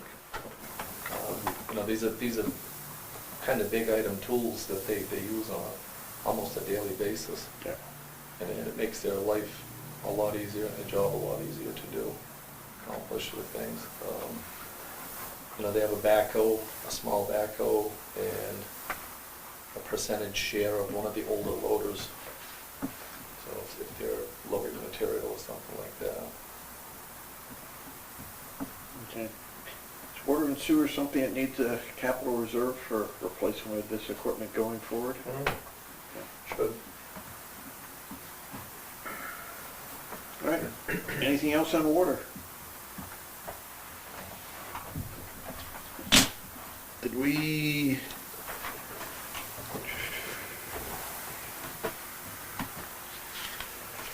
Let's see. Treatment, water treatment. Pretty much this is the same filtration plant. Next page, that's basically Right, that's correct. running fairly, I mean, it's not much you can go wrong with the sand. No, so with one of the things that we did with the intake project, we came in under budget on that, and we were able to take some of the extra funding and do some work to the filter beds as part of that project. Okay. So we went in, we did an assessment on the filter beds, kind of looked at where they were at in their life cycle, and it was determined that by adding, I think we've maybe an average of 4 to 6 inches of sand in the filter beds. Able to extend the lives. Yeah, we kind of brought them back to the, you know, the standard they should be at. Okay. Is there, did we have to upgrade the monitoring for that a few years A back? couple of years ago, we installed the SCADA system. Okay. So that was at the water treatment plant and the Pollard's Mills well station when we redid that. Okay, that needs to be monitored, Yep. physically monitored every day? Someone Yeah, has so to- that's, you know, the guys on call, they can go on a computer or a laptop. Okay. They can bring it up, they can see what's going on. for Okay, they don't pumps. have to physically visit the treatment plant, do they? They still do Monday through Friday. Right. Yep. And then on the weekends, they'll get numbers and check in on it. Okay. All right. Jim? Contracted services, where does that come out of? Where, which one are we So on? if you, when you hire outside companies to assist with a main break or something like that, what line does that come out of? I think we moved that to contracted services. Is that 47? Line 47 on 41? I was looking at the description, I didn't see who that was. There's some money under 83, Mhm. line 83, account 338. Mhm. Then there's another one up at line 47. But you're trying to find out if we bring in another piece, heavy equipment piece, what does that come out of one of those contracts? Correct. Yeah. So one of the things we're gonna start to work towards is that traditionally, in a lot of places, when wastewater or cemeteries or sewer use a piece of highways equipment, there's a charge to that fund. And those funds are collected by the general fund. And those funds are retained for the replacement of that equipment over time. And it takes a lot of pressure off of the capital improvements program. And vice versa. If for some, it's usually the way it goes, but if for some reason water had a piece of equipment, I can't think of an example right now, and they loaned that to highway, there would be an internal charge for that as well. They're usually very attractive, better than the rates we would pay an outside contractor. But that process results in a considerable amount. In my past experience, it resulted in 5 and 6 figures worth of additional funding for equipment every year, so it can make a big difference. You think it's more cost to go that route or to go with a shared percentage like you do with one of the loaders, where 20% comes out of, shared budgets? Which way makes more sense, I guess, is my Yeah, I question. think there's room for both, actually, in certain circumstances. We have to kind of drill into that, define that. Because I think of equipment like the excavator is a great example of something that would be of a huge benefit for, could be grounds, water, highway, of course. I think it's And when we purchase them, we unique do, funding. when we purchase them, we do break them up. You'll see, 60% here, 20% there. So we do share that expense, but there's also room for some charges, operating charges throughout the course of the year. We're going to look into that and see how we might structure that, to recapture some of those expenses. And there are times when we just, whether it's staffing or we need a bigger piece of equipment. I mean, sometimes it's just, when you're out there at 10, 11 o'clock at night and you've got water blowing out of the ground and, geez, am I gonna have to call the state here in Backwards another isn't hour gonna or cut it. two, or, it's, at the moment, you have to do what you have to do. Yeah, you've had times out there where you try to shut off the water and the valves don't work and you have to Yeah. bring in the people who, basically strap on a valve and punch through into the pipe with a new one. The number one priority is to stop the water, fix the leak, Yeah. and get the service back on. I don't know, one time I was out there talking with the guys that do that, it's like they're busy all over New England, from one place to another. Well, it's dangerous business. People don't really understand how high the pressure is on a water line sometimes. And you poke a hole into a water main, and you better be ready for what's going to follow. YouTube it. Yeah. The old saying, drinking water out of a fire hose, that's if you're still breathing. There's always going to be those outliers where that's going to be the case. Yeah. But I'm thinking about our daily equipment that we have, that Yep. there are more unique ways to fund the replacement of them. Yeah. Yeah, all departments could be better served. Yeah, we're playing a little bit of catch-up, you know, for years and years and years. I mean, capital improvements programs aren't really effective, you know, for the first 5 or 10 years. After that, they're magic. But, you know, it's getting everything kind of in line, in sequence, and then after that, it's like a no-brainer. It's great. Still waiting for that 2-for-1 special to come out. You know, Yeah, live in hope. All right, anything else on order? Paul? Public Works Garage, last thing we need to talk about. Okay. What page? Page 17.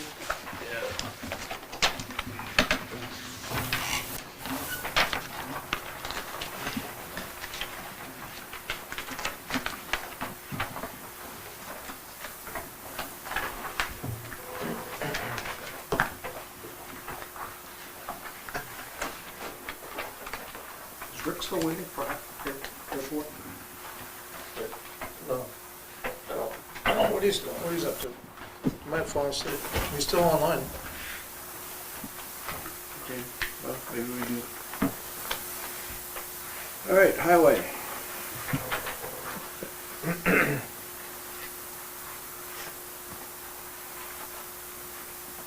Your garage. Correct, yeah, garage.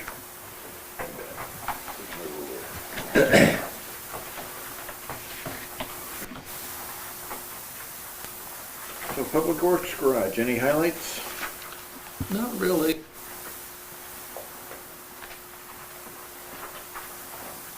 Well, that one's pretty flat.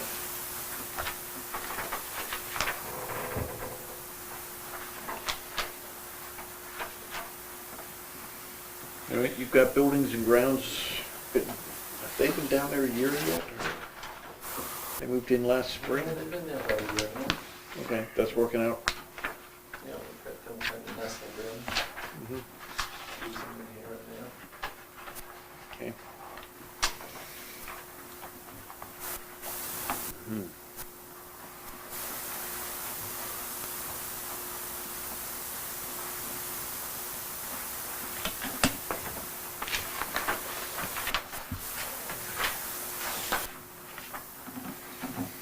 Anyone have anything?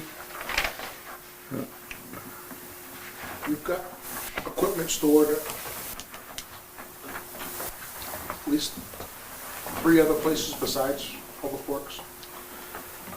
Yes, we utilize Public Works, we utilize the old recycle building, we utilize the shed barn at the ash landfill, and we utilize the, I guess, what is it, the shed behind the rec center there. Yeah. I don't even know who owns that. Up to 4 or 5 bay garage up there, Plus the metal garage, plus the metal garage. it's 5. Yep.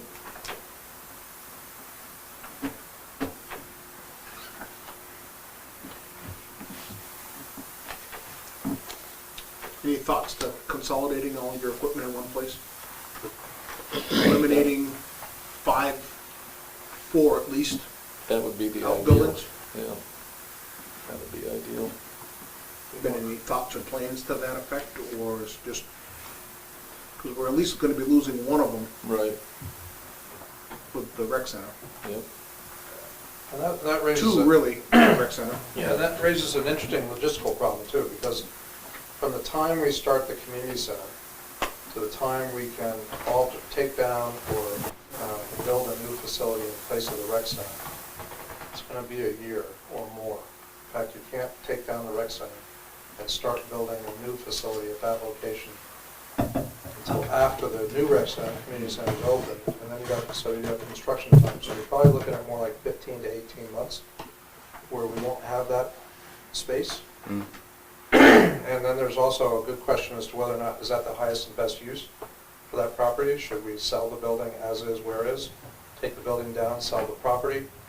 But to your point, it would be much more efficient and better for the equipment if we can get it in fewer places and more of it under roof than we presently do. And we would like to suggest that and I think it's a very cost-effective alternative, is to, the estimates that we've gotten for the construction of the new facility where the rec center is are north of $400,000. I think for about half that, we could renovate some existing space and be much better off and be able to do it simultaneously with the construction of the community center, because we won't have to wait for one to be empty to start the other. That was kind of my question to Craig earlier about how many millions of dollars of equipment do we have sitting out in the snow? Well, I figured just the And- grader and the excavator was, The lease payments that we have to Econ, to others, plus other additional buildings to maintain, it just, Right. So, I cut to the chase here. I think there might be an opportunity for us to reinvest that money elsewhere, such as in our existing facility of public works. Right, I mean, since the school board voted to not pay rent for their space, my anticipation is they plan to move out, since they're not willing to pay rent. And that's the way we should proceed. That would be our expectation. We've made several inquiries, and they have yet to confirm their intent. We have the vote. We have never received the letter that supposedly was going to be sent to explain it to us. And I've asked several times what the story is, and we've gotten nothing in response. what would that do? What do? Oh, well, you mean what the school board vote was? As I understand it, was that they were not going to pay their rent to us next year. There was no vote. That's bull, and you gotta know it.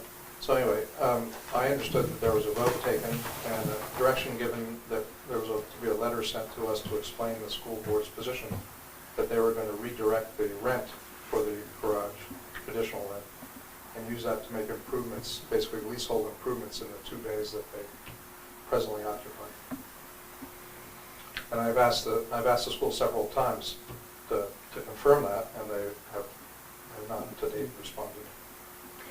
According to the minutes of the October budget workshop held, there was a vote to not pay the rent, but to invest that in betterments. And the vote passed 5-0.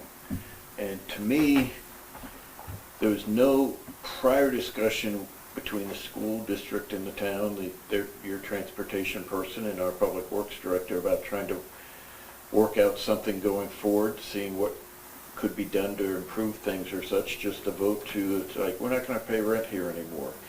And pretty much my feeling is the town, if we let that slide, the school district, say everyone else should just be able to say, well, I'm not going to pay the town this. They're not going to do anything. And my feeling is if the school's not willing to pay rent for use of the bays in the highway garage, then good luck. I wish them well with their new location. So, Mr. Chairman, as I said, I've solicited a response several times and asked that specific question: are you going to pay rent at the new rate that the board expressed an interest in? We also have asked them to install a meter to meter and to pay their electric bills, because they consume a goodly amount of power there. And so I've specifically asked that question, and I have not received the answer. Right. They've answered that they're willing to pay the rent for the facility up through the end of this year, and nothing beyond that. Yeah. So I would just as soon, go ahead and make our plans. From what I understand, I'm told that there is no maintenance of any consequence being done there, but they're just pretty much just storing equipment indoors. I'm not, a bus aficionado, but most of the school buses I've ever seen are stored outdoors. Yeah. And I'm going based upon minutes of that October workshop that had the vote. So We would propose to convert that space, create space for the ambulance, the third new ambulance, which needs a warm, secure environment, and provide other space for buildings and grounds and some public works equipment. And it would, the building is occupied regularly, it's visited, it's maintained, it's cared for. It would probably be a better odds-on bet to have that equipment there than in the various 4 or 5 spaces we have around town that are cold, seldom occupied, seldom visited, and so on and so forth. So if the board is amenable to that approach, we would head in that direction. I asked the superintendent to inform me of their intentions at the latest last week, and have had no response whatsoever. Thoughts, anyone? I think what it sounds to me like the school wants to improve the space.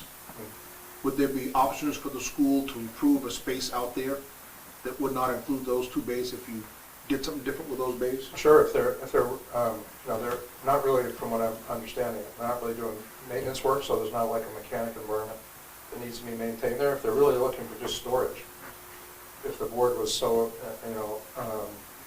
so motivated, we could easily give them, say, a land lease on that same property for them to build cold storage, shed-like, facilities that could park all their buses under roof if they chose to, and we could run a conduit, an electrical conduit out there and give them electrical service, and they can plug in all their engine blocks or whatever they want to do. And from what little I know about it, that would be better housing for buses than in most places. And you could enter into a land lease agreement for that for the next 50 years or whatever you chose, and let them do whatever they want there, give them the opportunity to build as they see fit.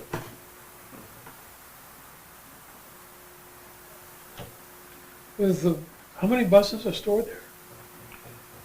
I don't know how many you figure, a dozen, 10 altogether, 10, 12. Do you know how So many? has Most are outside. each bus driver, Between outside and, I think they stuff, I know they get 3 or 2 into the barn. They put a couple of the smaller vans and a small bus and a couple bigger ones in. so the driver's got to drive their car down there, park. Yep. And there's ample parking for, Oh, yeah. Oh, okay. There's loads of parking down there. I mean, if they put up, a cold storage bays, if you will, for 10 or 12 buses, it wouldn't make any difference to us whatsoever. Right, but realistically, I mean, no one parks their buses inside or undercover, they're all Not outside. many. But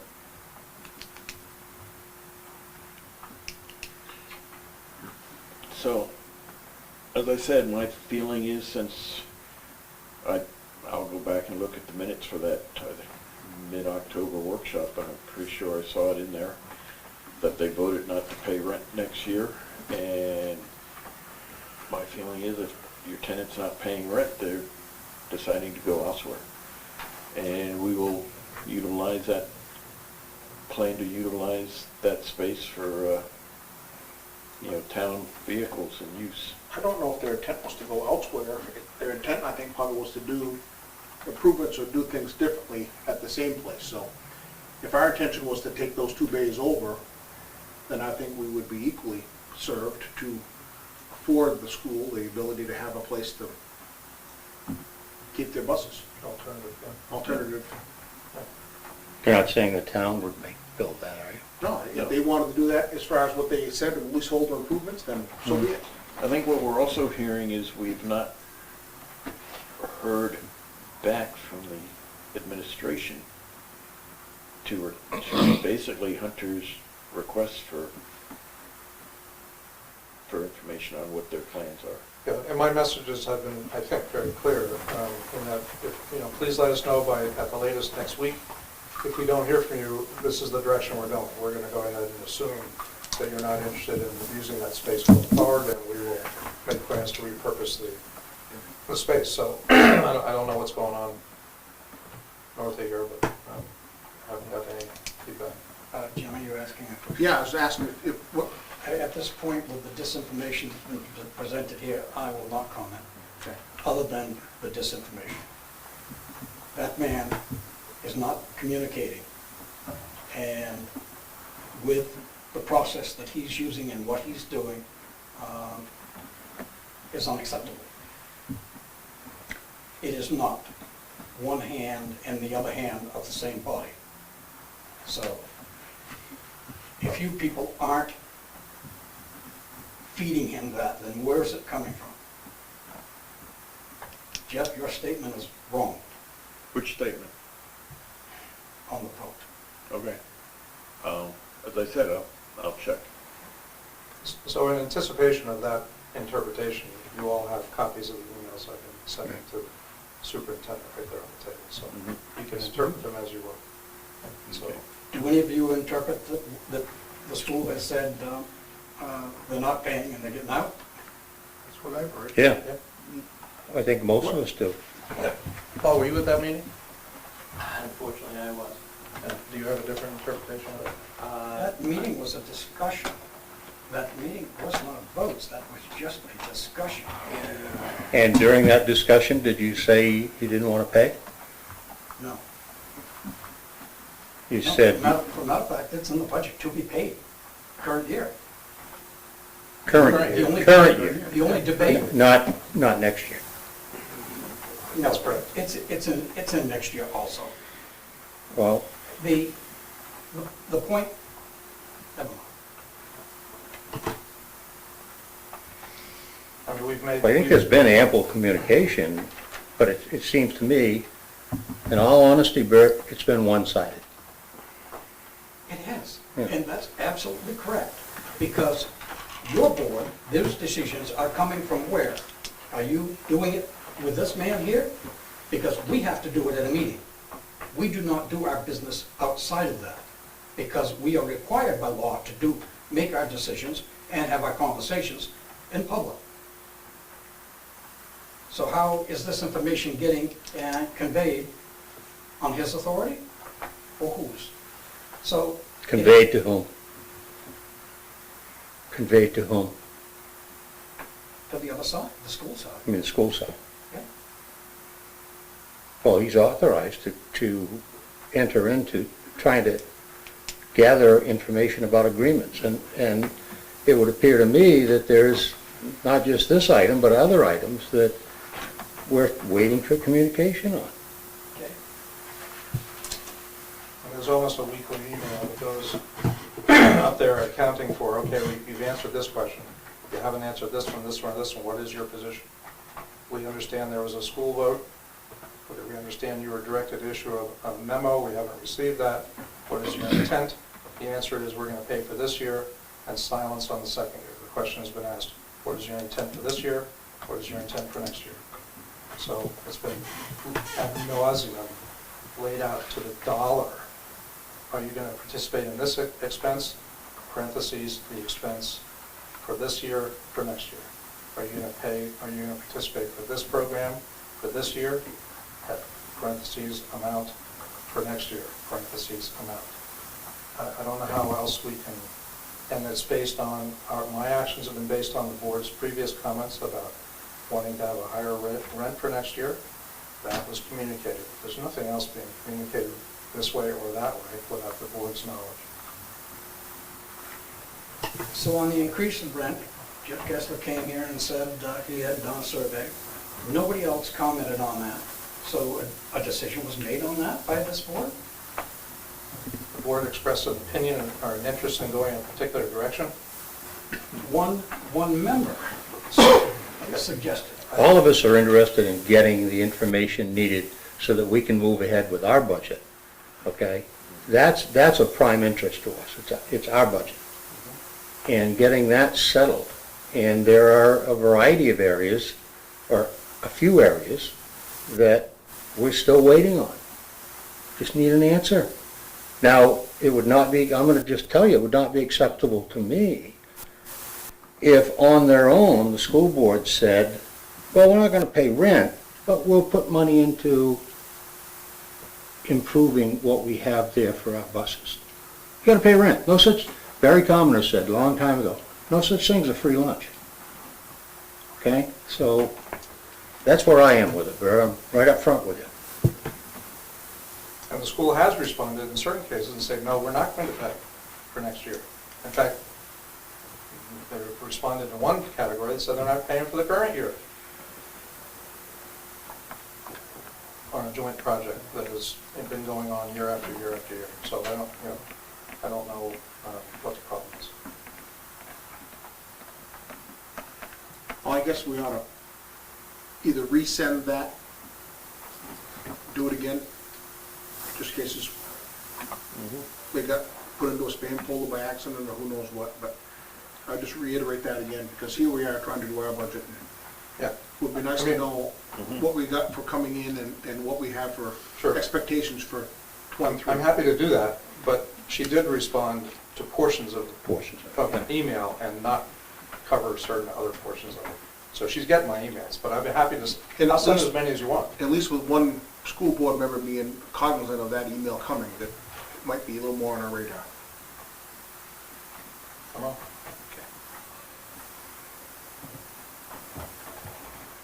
That's my thought anyway. I have to find the minutes. Let's see the minutes here.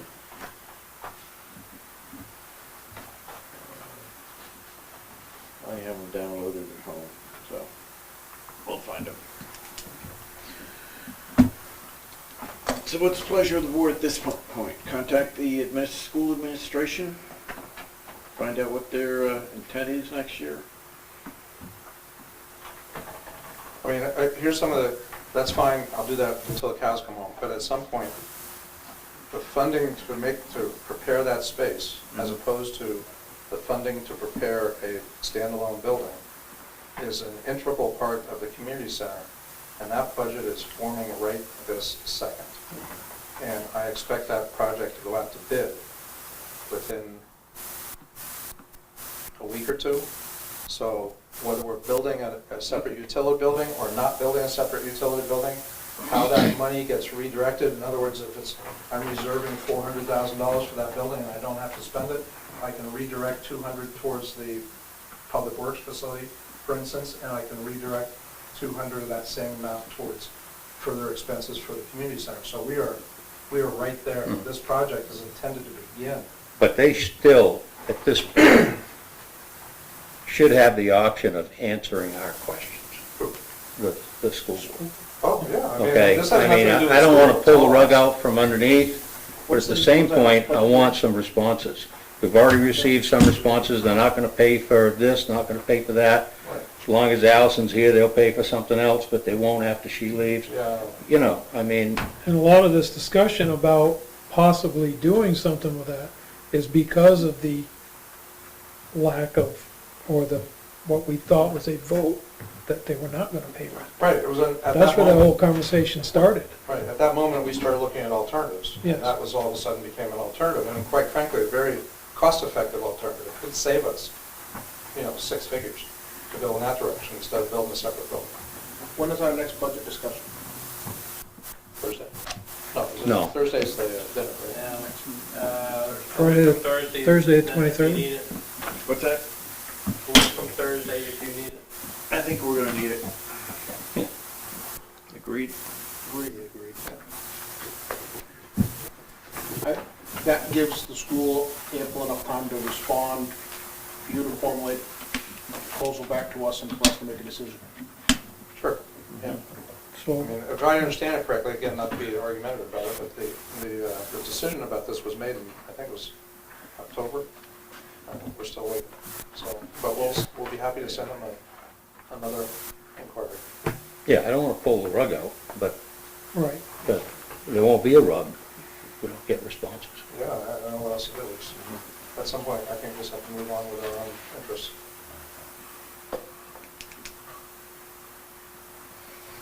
Okay. What else? That was a detour. Hmm? That was a detour. Oh, what about airport? At the airport. Airport, yeah, that's right. I know, Rick, that's gonna. Is that it? Public Works then, we're good? Are we good? You're good. All right, Anything thank you you. wanna add? Yeah. I'm good. Thank you. Has your grader got lights on it? You can go out and plow a few of those pretty roads there if you want to do it. I'm just kidding. You do enough. Thank you, Todd.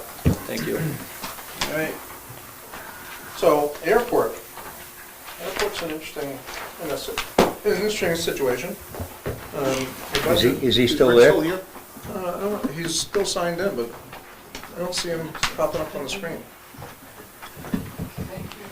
Oh, wait a minute, maybe we spoke too soon? That could be him. There he is. Hey, Rick. Eric? So the airport's in an interesting situation. What page are we on, I'm sorry? This is in the air. 59. 59. Good evening. All right. Thank you. Thanks, Todd.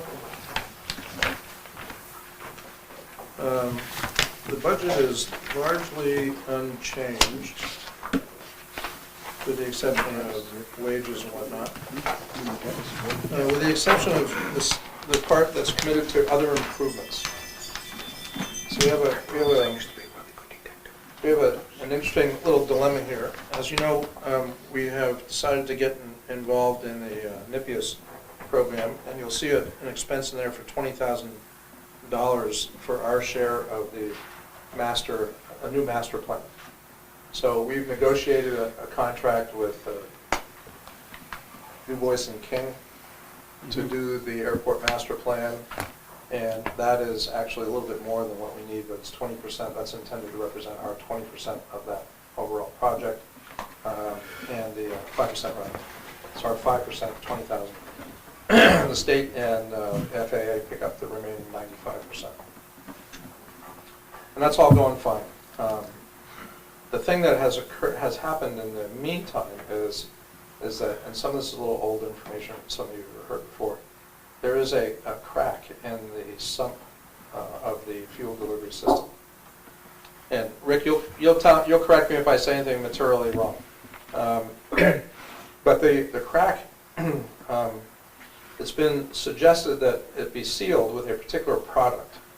That it's my understanding, far and wide, that product is an accepted sealant in 49 out of the 50 states. And New Hampshire happens to be the only state where they don't allow that particular sealant to be used in a petroleum environment. So the cost of a Band-Aid fix to this, in any event, was, based on information we collected last fall, was somewhere in the $6,000 to $9,000 range to go in and kind of Band-Aid this thing. And you have to take apart most of the system to do it, and then get in there and do the patch. And there was no guarantee. The company was not going to provide us with a guarantee.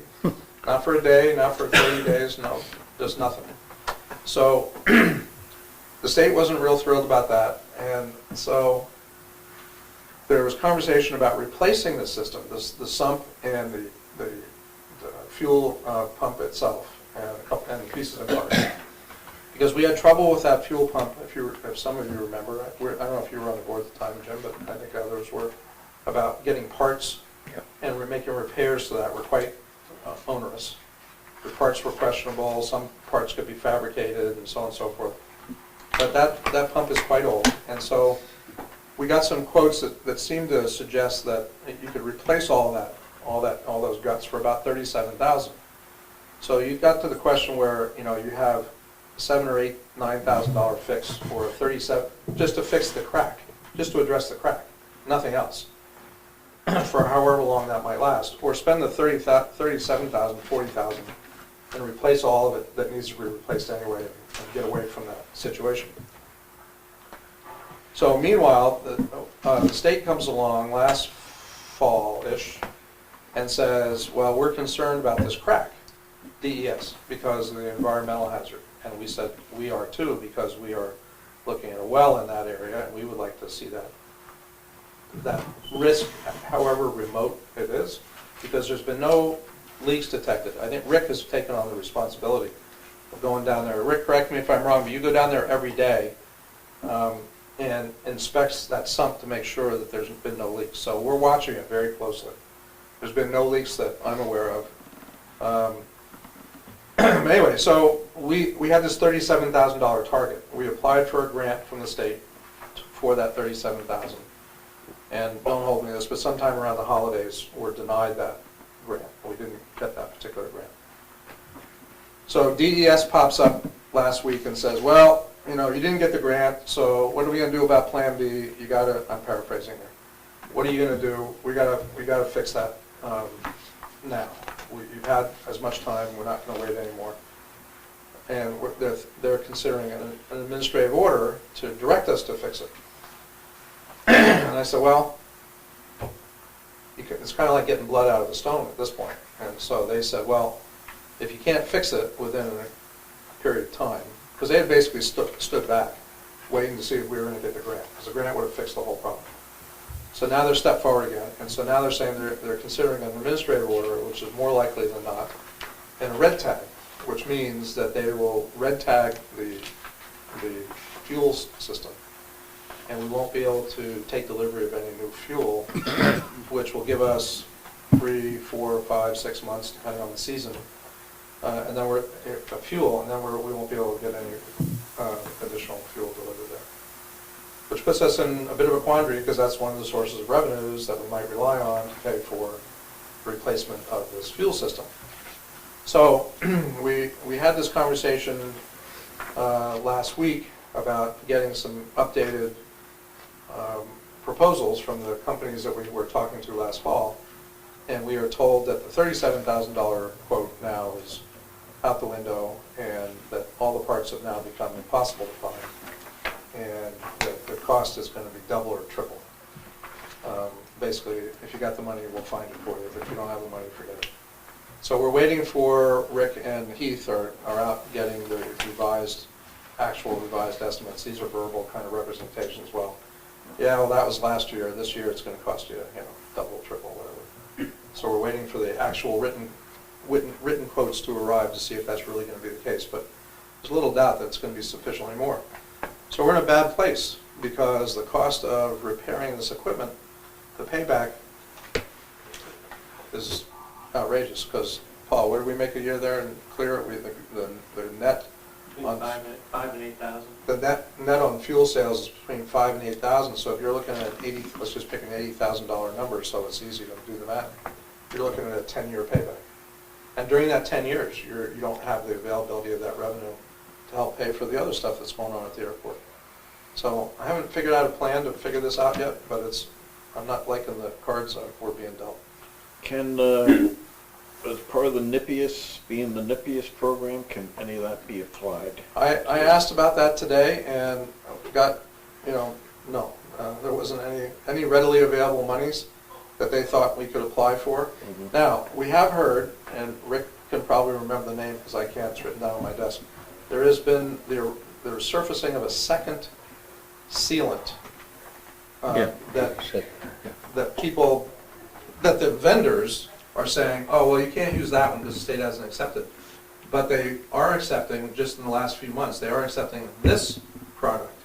Now, when I was on the phone with the state's DES attorney, today's Monday, Thursday of last week, I said, well, what about this other product? And he said, what other product? I've never heard of it.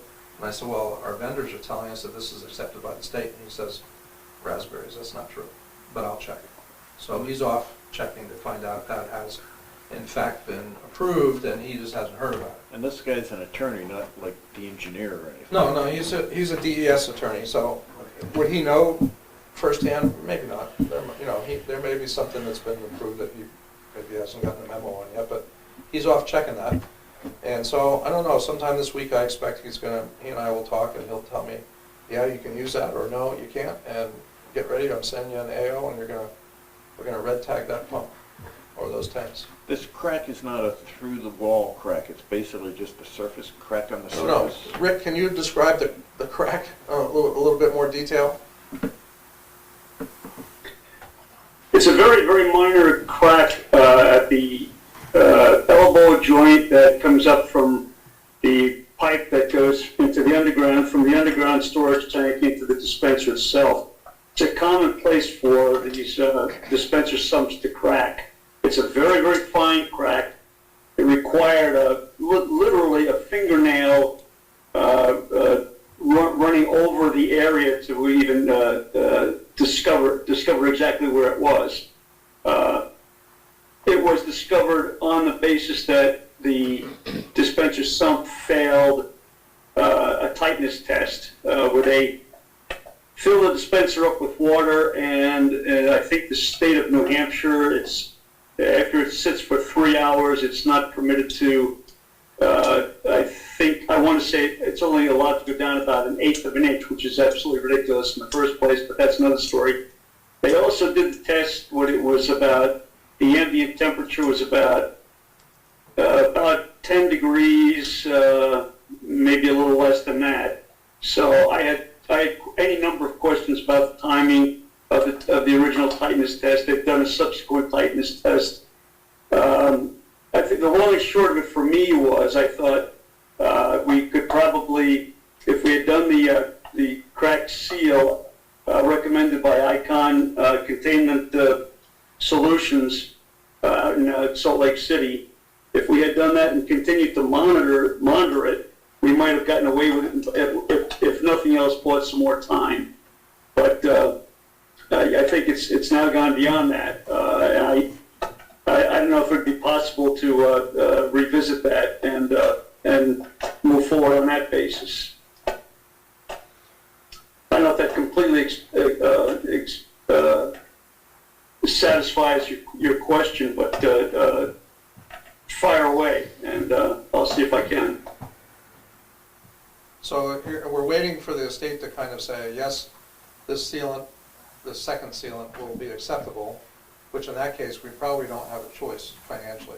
If it's a $7,000 or $8,000 fix, we probably have to do that, versus if the quotes are re-quoted in the $70,000, $80,000, $90,000, $100,000 range, we probably don't have any choice but to do the crack and figure out the replacement of the system at some other date and time. Is that another ICON product? What was the name of the original one that the state didn't like, Rick? ICON. Yeah, there's a different... I think it's ICON, ICON Containment Solutions or something like that, yeah. Yeah, that's the one that the state said raspberries to, and another product has come forward that was it M&K or M&N or whatever it is, the one that is up in the Lakes region that was going to give us a quote for the replacement of the system. MB maintenance is one, yeah. They made a recommendation to Heath that he look at this other product that they represented that had been accepted by the state in the last maybe several months or something as an alternative to the ICON. And the guy from DES said raspberries, he had never heard about it, and that's not going to work. But he was at least willing to go and check and see if there had been a decision that He used the term raspberries? No, I use that. Oh. I use something. Heard that? He used the word. Something like raspberries, yeah. Yeah. I suppose at this point, given that fact, we're going to have to wait until he comes up with an answer to that question himself and go from there. Again, I monitor that. I monitor the sump, not quite daily, but I think I daily want to monitor like once a month or something like that. I monitor at the least once a week, and usually more often than not. There's been no leaking there. There's no weeping within the system. I mean, it's an old system, but it works and it works well. So I don't see why they wouldn't.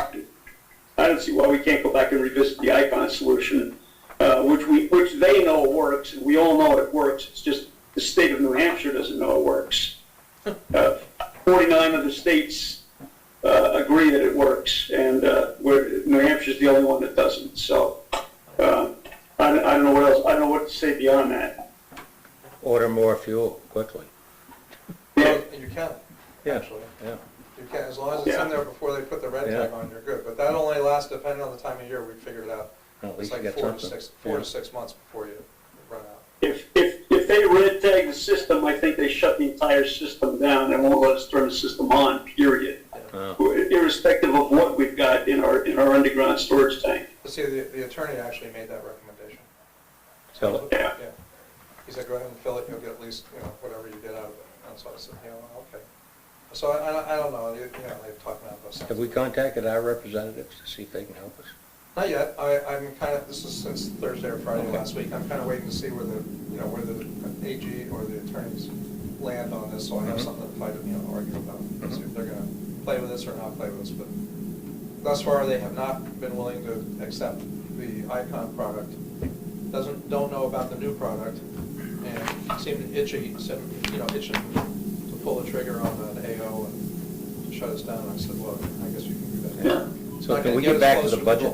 Sorry? Can we get back to the budget? Yeah, the only reason I brought it up is because there's a $37,000 reference on the budget. Yeah, It yeah, is not thank you. being recommended because Mhm. I don't know how to pay for it, you know? Okay. They have little or no, I mean, they're Yeah. always flirting with the And zero that's- bottom line.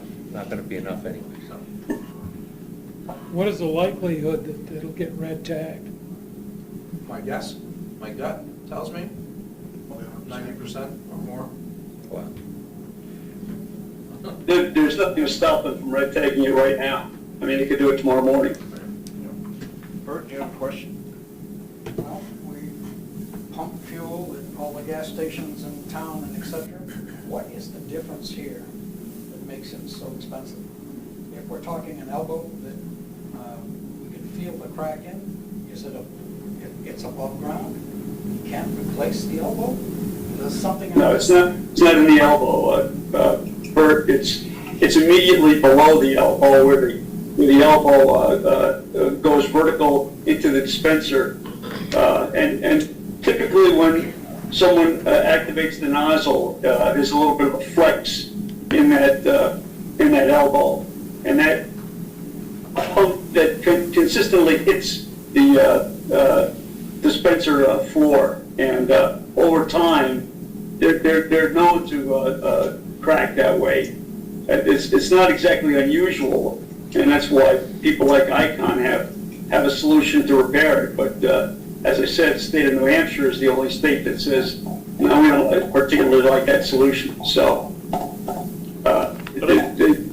the problem with Icon, it would be they'd have to spend about $15,000 or $20,000 of their own money to go through all the testing that the state of New Hampshire would want, when in fact testing has been done and it's been approved elsewhere. I can't remember the name of the testing companies, but they're noted and reputable testing companies, but the state of New Hampshire evidently doesn't recognize them. So that's where we are, guys. So, but following up with Bert's question, this section of piping that has the crack, it's not accessible to replace? It's not the piping, Jeff. It's below the piping. It's in thermoplastic dispenser sump. Okay. It's part of the pump, the sump itself. It's like a tub. It's a tub that sits below the dispenser unit. It goes down about 2.5 or 3 feet, and it's about as wide as the entire dispenser unit on the top. So you can walk out to it at any time and take a look at it and get a rough idea of the dimensions, or I'll be happy to show you what it looks like anytime. And part of the complication is to get to that point, that location, you gotta take all the junk that's on top of it off. You gotta like basically disassemble the fuel system to get to that point. And that's been done about 3 or 4 times in the last year, which didn't do our costs much good. But yeah, it's not an impossible task. Still, a question. You got below-ground tanks pumping gasoline and diesel everywhere, and they repair them and put them back online. So we've got something that's different. Are we? Is there a requirement between the ground and the plane that is aviation required that makes this undoable? But to go in there, if you've got a building on top of it, you remove the building, you go down in, you pull the pipe up from the sump, and you replace it with a new one. Doesn't sound like it's... I think the only way I can answer that question, Bert, is for every type of fuel, they've got to test each type of fuel individually, whether it's the fuel that we put in automobiles, different octanes, the diesel fuel, and aviation fuel, 100 low lead is a different kind of fuel. Its spec is different. Jet fuel would be another different kind of fuel. And I think they've all got to be tested. The sense I get is they've all got to be tested independently and basically rubber stamped on each type of fuel. Now again, Icon's uses this patch that they've got. There's actually a patch and an over patch that they put on it. It's a kind of a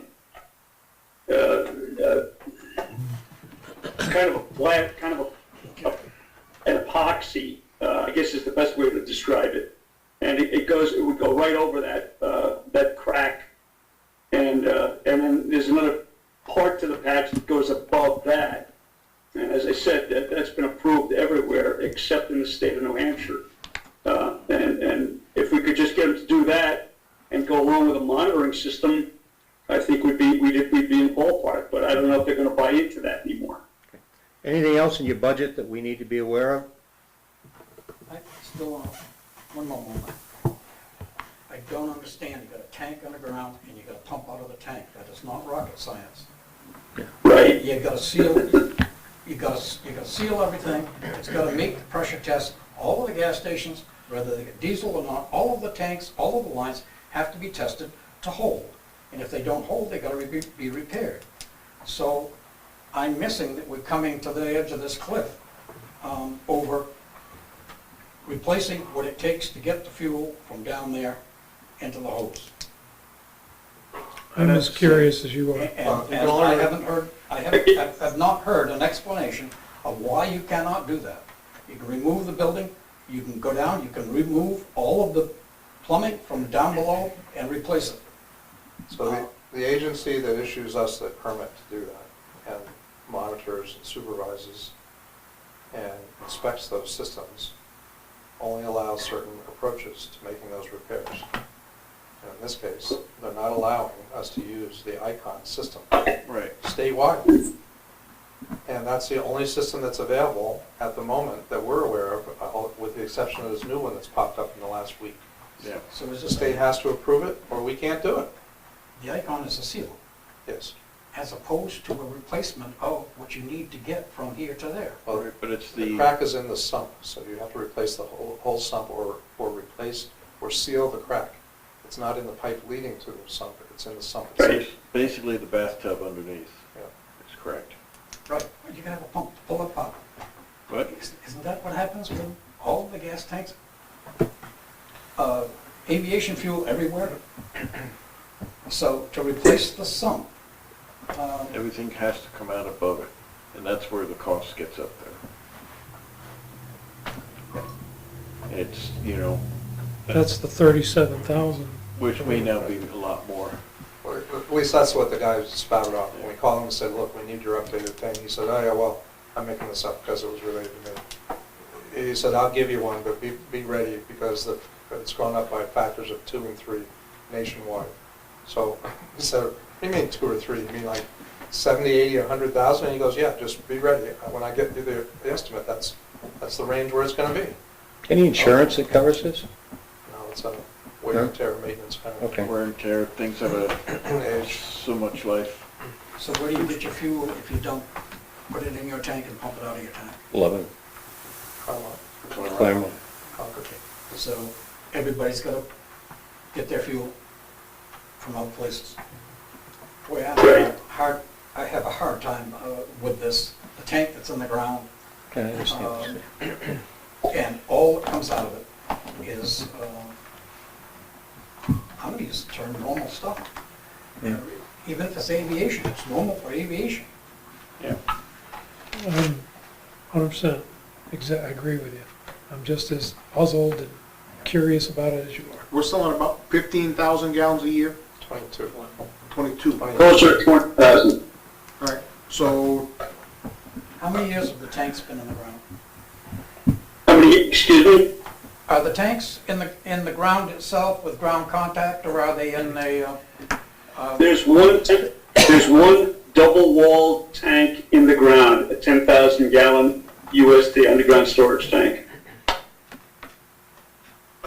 Installed in '96. It was installed in 1995. It's an older tank, but so far its performance has been fine.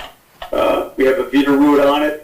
And we have a leak detection system on the tank. That's fine. Again, it's not even the pump. It's not plumbing to the pump. It's a crack in a thermoplastic tub that sits below the dispenser unit. That's where the problem is. And it's an easy patch fix. that is approved everywhere but in the state of New Hampshire. We're not gonna solve A this simple, problem tonight. But be aware, now that you brought up that topic, Yeah, that storage tank itself is getting up there. yeah. yes. Yes, sir. So 22,000, that's at 30 cents a gallon profit, that's 6,600 this year, or last year, right? 5 to 6 is what we typically get, I guess. Does that get put into revenues, Paul, on the page 31? Or Yes. where does that go in there? So I don't see that in that list. You'll see gas sales, which should be the top line of page. charges for service, Next page, airport. page 61, line 10. I wasn't looking at it. I went back and was looking under revenues. No, it's all, it's a, like an enterprise fund, it's all contained. So because it's an enterprise fund, at $5,000 or $6,000 a year, it's pretty hard to amortize a lot of money real fast. But it goes back to, if you don't get your fuel there, you have to go somewhere else. Right. You want these people to get fuel from here to keep them here. And for the, you voted to go to the higher standard for the airport. But now you've got to go somewhere else with gas. Yeah, the NIPIAS, participation in the NIPIAS program is unrelated to this particular matter, but there is a inconvenience factor, and not being able to get gas at your local airport, I guess, but there's lots of small airports that don't have fuel, but, for the. Actually, Bert's brought up a good point, and that is that we've been exceedingly competitive on our fuel pricing, and we're known for that, and we work really diligently at it. And we have a lot of transient traffic, about 40% of our traffic is transient traffic. They stop at Parlin Field, they come into the town of Newport, they come into the area because they know that they've got great fuel prices at Parlin Field, and they get just about any other kind of help that they need every time they come there. We've got a reputation to uphold. Fuel is part of that equation, and it's an important part of that equation. So I don't take exception to any of that. That's all true, and all true in spades, but it doesn't change the equation. It's an enterprise fund, and where am I gonna get $100 grand, or even $80 grand, or $75 grand to fix this problem? I don't. So we're just gonna, as Jeff said, we're not gonna solve it here tonight, No. but No. you're waiting to hear from that Yeah, guy. if the state blinks, then we've got a solution. Yeah. But they haven't indicated Okay. that they're willing. I still think you should get in touch with our legislators. Well, once they say, no, Yeah. we're not gonna play, then I'll do that. Get the governor What did involved. we pay in '96? For the tank? Yeah, That's Paul. excuse me. Paul, you remember what the tank cost? No, I'm asking a question. And then, But Paul's gonna answer it. Well, I think as Hunter said, it's getting to be an older tank. I don't know what the life of the tanks are, and at some point, the state may say, we don't like the age of your tank, so maybe under the NIPIAS program, we may be able to get assistance to replace the tank. My call today seemed to not fall on insensitive ears or unsympathetic ears, but no, we can't think of anything. Talk to the contractor you're just about to hire for the master plan. They might know some grants that are around, but the state aeronautical did not know of any quick fixes to this. The grant last fall was Right, but it may not be a quick fix, but it may take a couple years as the NIPIAS takes a while to, work through. The whole. It could be. The whole repaving of the runway, you had a quote for it. We got the money from from the earmark, and then all of a sudden the FAA stepped in and wait a minute, We're not gonna give it to you. You gotta go through all these bells and hoops, and after 3 or 4 years, it's gonna be a $2 million job. Yeah. So there is a prospect there for, in the next round of infrastructure funding, that we could apply for, and which has just been announced today, as a matter of fact, that we could, and I don't want anybody to get their hopes up on this, but we could put in a request for an earmark for a transportation-related earmark and find that solution there. But that's a year, Right. year or two out. Which, it may be, if we get red flagged or whatever you called it, we may have to go without doing fuel until we can take care of the problem. Right. So my guess is it's probably gonna get more complicated and worse before it gets better, just because of the bureaucracy and the time that's involved, I don't know. And even with an earmark, then the FAA steps in again, it's like, okay, well, here's all the extra hoops you're gonna have to go, you know. Maybe. I gotta get one dig in here. Only one? We had last year, we had the Chandler's Mills Bridge in there for what, $400,000 was it? And I asked about that, and now we're down to 25,000. We need to apply that kind of effort to the airport here to keep it so that they can get their fuel here. Get another bidder, get somebody else that puts those installations in and say, how can we do this? It's simple. You got a tank underground, we got to get it from there into this airplane. That's not rocket science. But it is rocket fuel. No, it's not rocket fuel. And actually, the 25,000 is just our share of the Chandler's Mills Bridge. Excuse me? The 25,000 is just our share. There's still the state share, so. So. Yeah. Can I ask another question on airport budget? Sure. Line 13, is that the big bump this year, the $23,000 bump? Is that the door, the hangar door? Is that what's driving that cost up, line 13? Last year, it was about 6,000 over. Yeah, This it year, dropped it's down. 23,000. Right, that's correct. Which line? 13. Right. That's because On of what the- page, Jim? The roof. 59. Oh, that's the roof, yeah. That's the roof. Yeah. Yeah, that's the roof. The hangar door was put on by the volunteers at the airport, and we sold T-shirts and begged Bart and stole everything we could get to put the door on about 12 years ago. It may have been, but it shows up here as 23,000 over budget. So That's not the door, that's the roof. okay. And actually, there was a earmark for that, I believe. Not the roof. Well, there was, yes, that's correct. That came from the CARES. Is it CARES? Correct. The Yeah. CARES or There were CARES? grants that offset the Right. cost, but were not for the cost. Yeah. So we're good with the 6,000 going forward? Yeah, Okay. that seems to be more the norm. That just kind of jumped out. I wanted to clarify. Thanks, Yeah. Thank you. What is shape of the roof? We had some issues when that got put on. So some of the because the building is not square and not plumb and not flat, the firm that we hired to put on the roof put on a corrugated metal roof and very quickly figured out that the roof was not square, plumb, or flat. I think they knew it wasn't flat before they got there. I should hope so.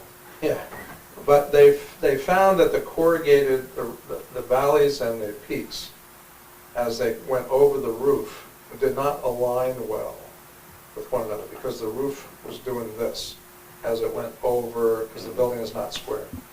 So they had trouble getting the valleys and the ridges to seal well. They put a lot of sealants into it and still weren't able to get it to do that. So they are at their expense coming in and putting in a second roof. And the seams on that roof will fully overlap the seams from the now new roof, but they're going to overlap it so the seams are buried under the new roof. And they're going to do that in the spring at their expense. What's that gonna do for the weight load up there? I am told that it is not a concern. So Okay. It's fine. So I feel quite fortunate that the company has stepped forward and said, we said we could do that, it didn't work out, we're gonna make good on our Right, and promises. the company's done other work in town and their Yes. reputation to uphold. But still, it's rather exceptional that they were stepping up and committed to their craft. Anything else on airport? Good. Everyone good? Herb, We're good. you're the airport rep, aren't you? I am. Okay, I've heard all this several times, yes. okay. All right, thank you, Rick. Thank you. Good night. Hopefully we Thanks, get a Rick. resolution on this leak issue, I hope or so. potential leak issue. All right. Anything else for tonight, Paul? So we feel we do need to come back a week from Thursday on budget. I do have a question. I have you changed the line for the Conservation Commission to include the money? Not yet, no. I have it in my notes, but when You we can- go, you when can we go do through and do the selectmen's budget, we'll be Yeah. in there. Thank Yeah, you. when he puts in, and I guess at some point, since fuel has been a question, we may want to come up with a decision as to how we want to address the budgeted amount for fuel, whether we feel it should be reflected differently or not. I'd like to see it done closer to the 5-year average. Thought this was But- 5 year. There are a number of examples we've picked out from other Alright. departments that Right. were way off, Okay. but not have that affect the bottom line. So it seems like we never go over budget, but yet we always overspend in fuel, which means the money is there other places. We just need to budget for it accurately. Say one area we're saving money going along is with the positions that are budgeted but have not been filled. You know, bit of savings, you know, it's hard to fill the buildings and ground position and others as a, This is, I mean, historically speaking, we've requested appropriate amounts of fuel, right, those line items, but yet they're only funded at, you know, a percentage of it. We're always under budgeting fuel, knowing that we're actually gonna spend the average. I think last year, one problem was we underestimated where we thought the cost of fuel would go. I think we budgeted at 250 or something. This is not just a last year thing, though. This is something that historically, I think what you're referring, at one point, we switched, we rebid out our fuel services and saved substantial, I mean, it was seriously meaningful, like, I don't know, 20%, Paul, or something. So a simple solution is we take a look at the 5-year averages in each one of these and Plug those in, that's great. and then, but that shouldn't have to necessarily come out of the budget support that amount of money, either way. yeah, see, my thought is the money's So it already becomes- there, we- but we gotta get closer to an actual budget. But if you budget it, then you're gonna, and you want it to stay, not affect the bottom line, then we gotta take it out of somewhere else. Correct. Right. You're gonna have to You win. get- Yeah, but you, Yeah. I get your point, and then, you know, my point is that budgets are averages, they're, Yeah. But we're not averaging. well, in that particular line, but if, once you start chasing that thread, Within that whole budget. then you get, then it's, but it works, I mean, if you wanna do that, we're happy to have the extra money, because that will likely mean that we'll have more leftover money at the end of the year. Because I won't have stolen it from somewhere else. Yeah.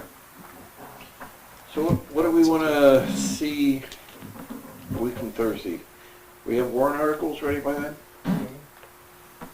Warrant articles are pretty well known to us. What we can do is, at some point, what we'd like to produce is an updated budget with any changes you're going to make, the change that you requested. I've got to go in and find the extra truck driver position, so I got to go out, I'm going to go in and cut Yeah. basically another 75 grand out of the budget. Okay. And then you'll make whatever changes you want to make to the fuel, if you want to do that. So the budget will change quite a bit, and then we'll give you a final, a reprint of everything that we've changed for you, and then you can vote on whether or not you want to adopt it or not. Good. All right. Anything else? Anyone want to make a motion? Move to adjourn. Is there a second? Second. Hunter? I can say it. I just wanted to, I don't know if you caught it in your board notes, but we are going to be approaching the police and public works unions in the next week or 10 days to negotiate new salary adjustments. And we have to have that sorted out and finished with them by the 14th of March to meet the statutory requirement. Yeah, good. Okay. All those in favor? Aye. Aye. Opposed? Abstaining? Next meeting is next Thursday? Budget 23rd. meeting. We have a regular meeting next Monday. Monday. And are you intent on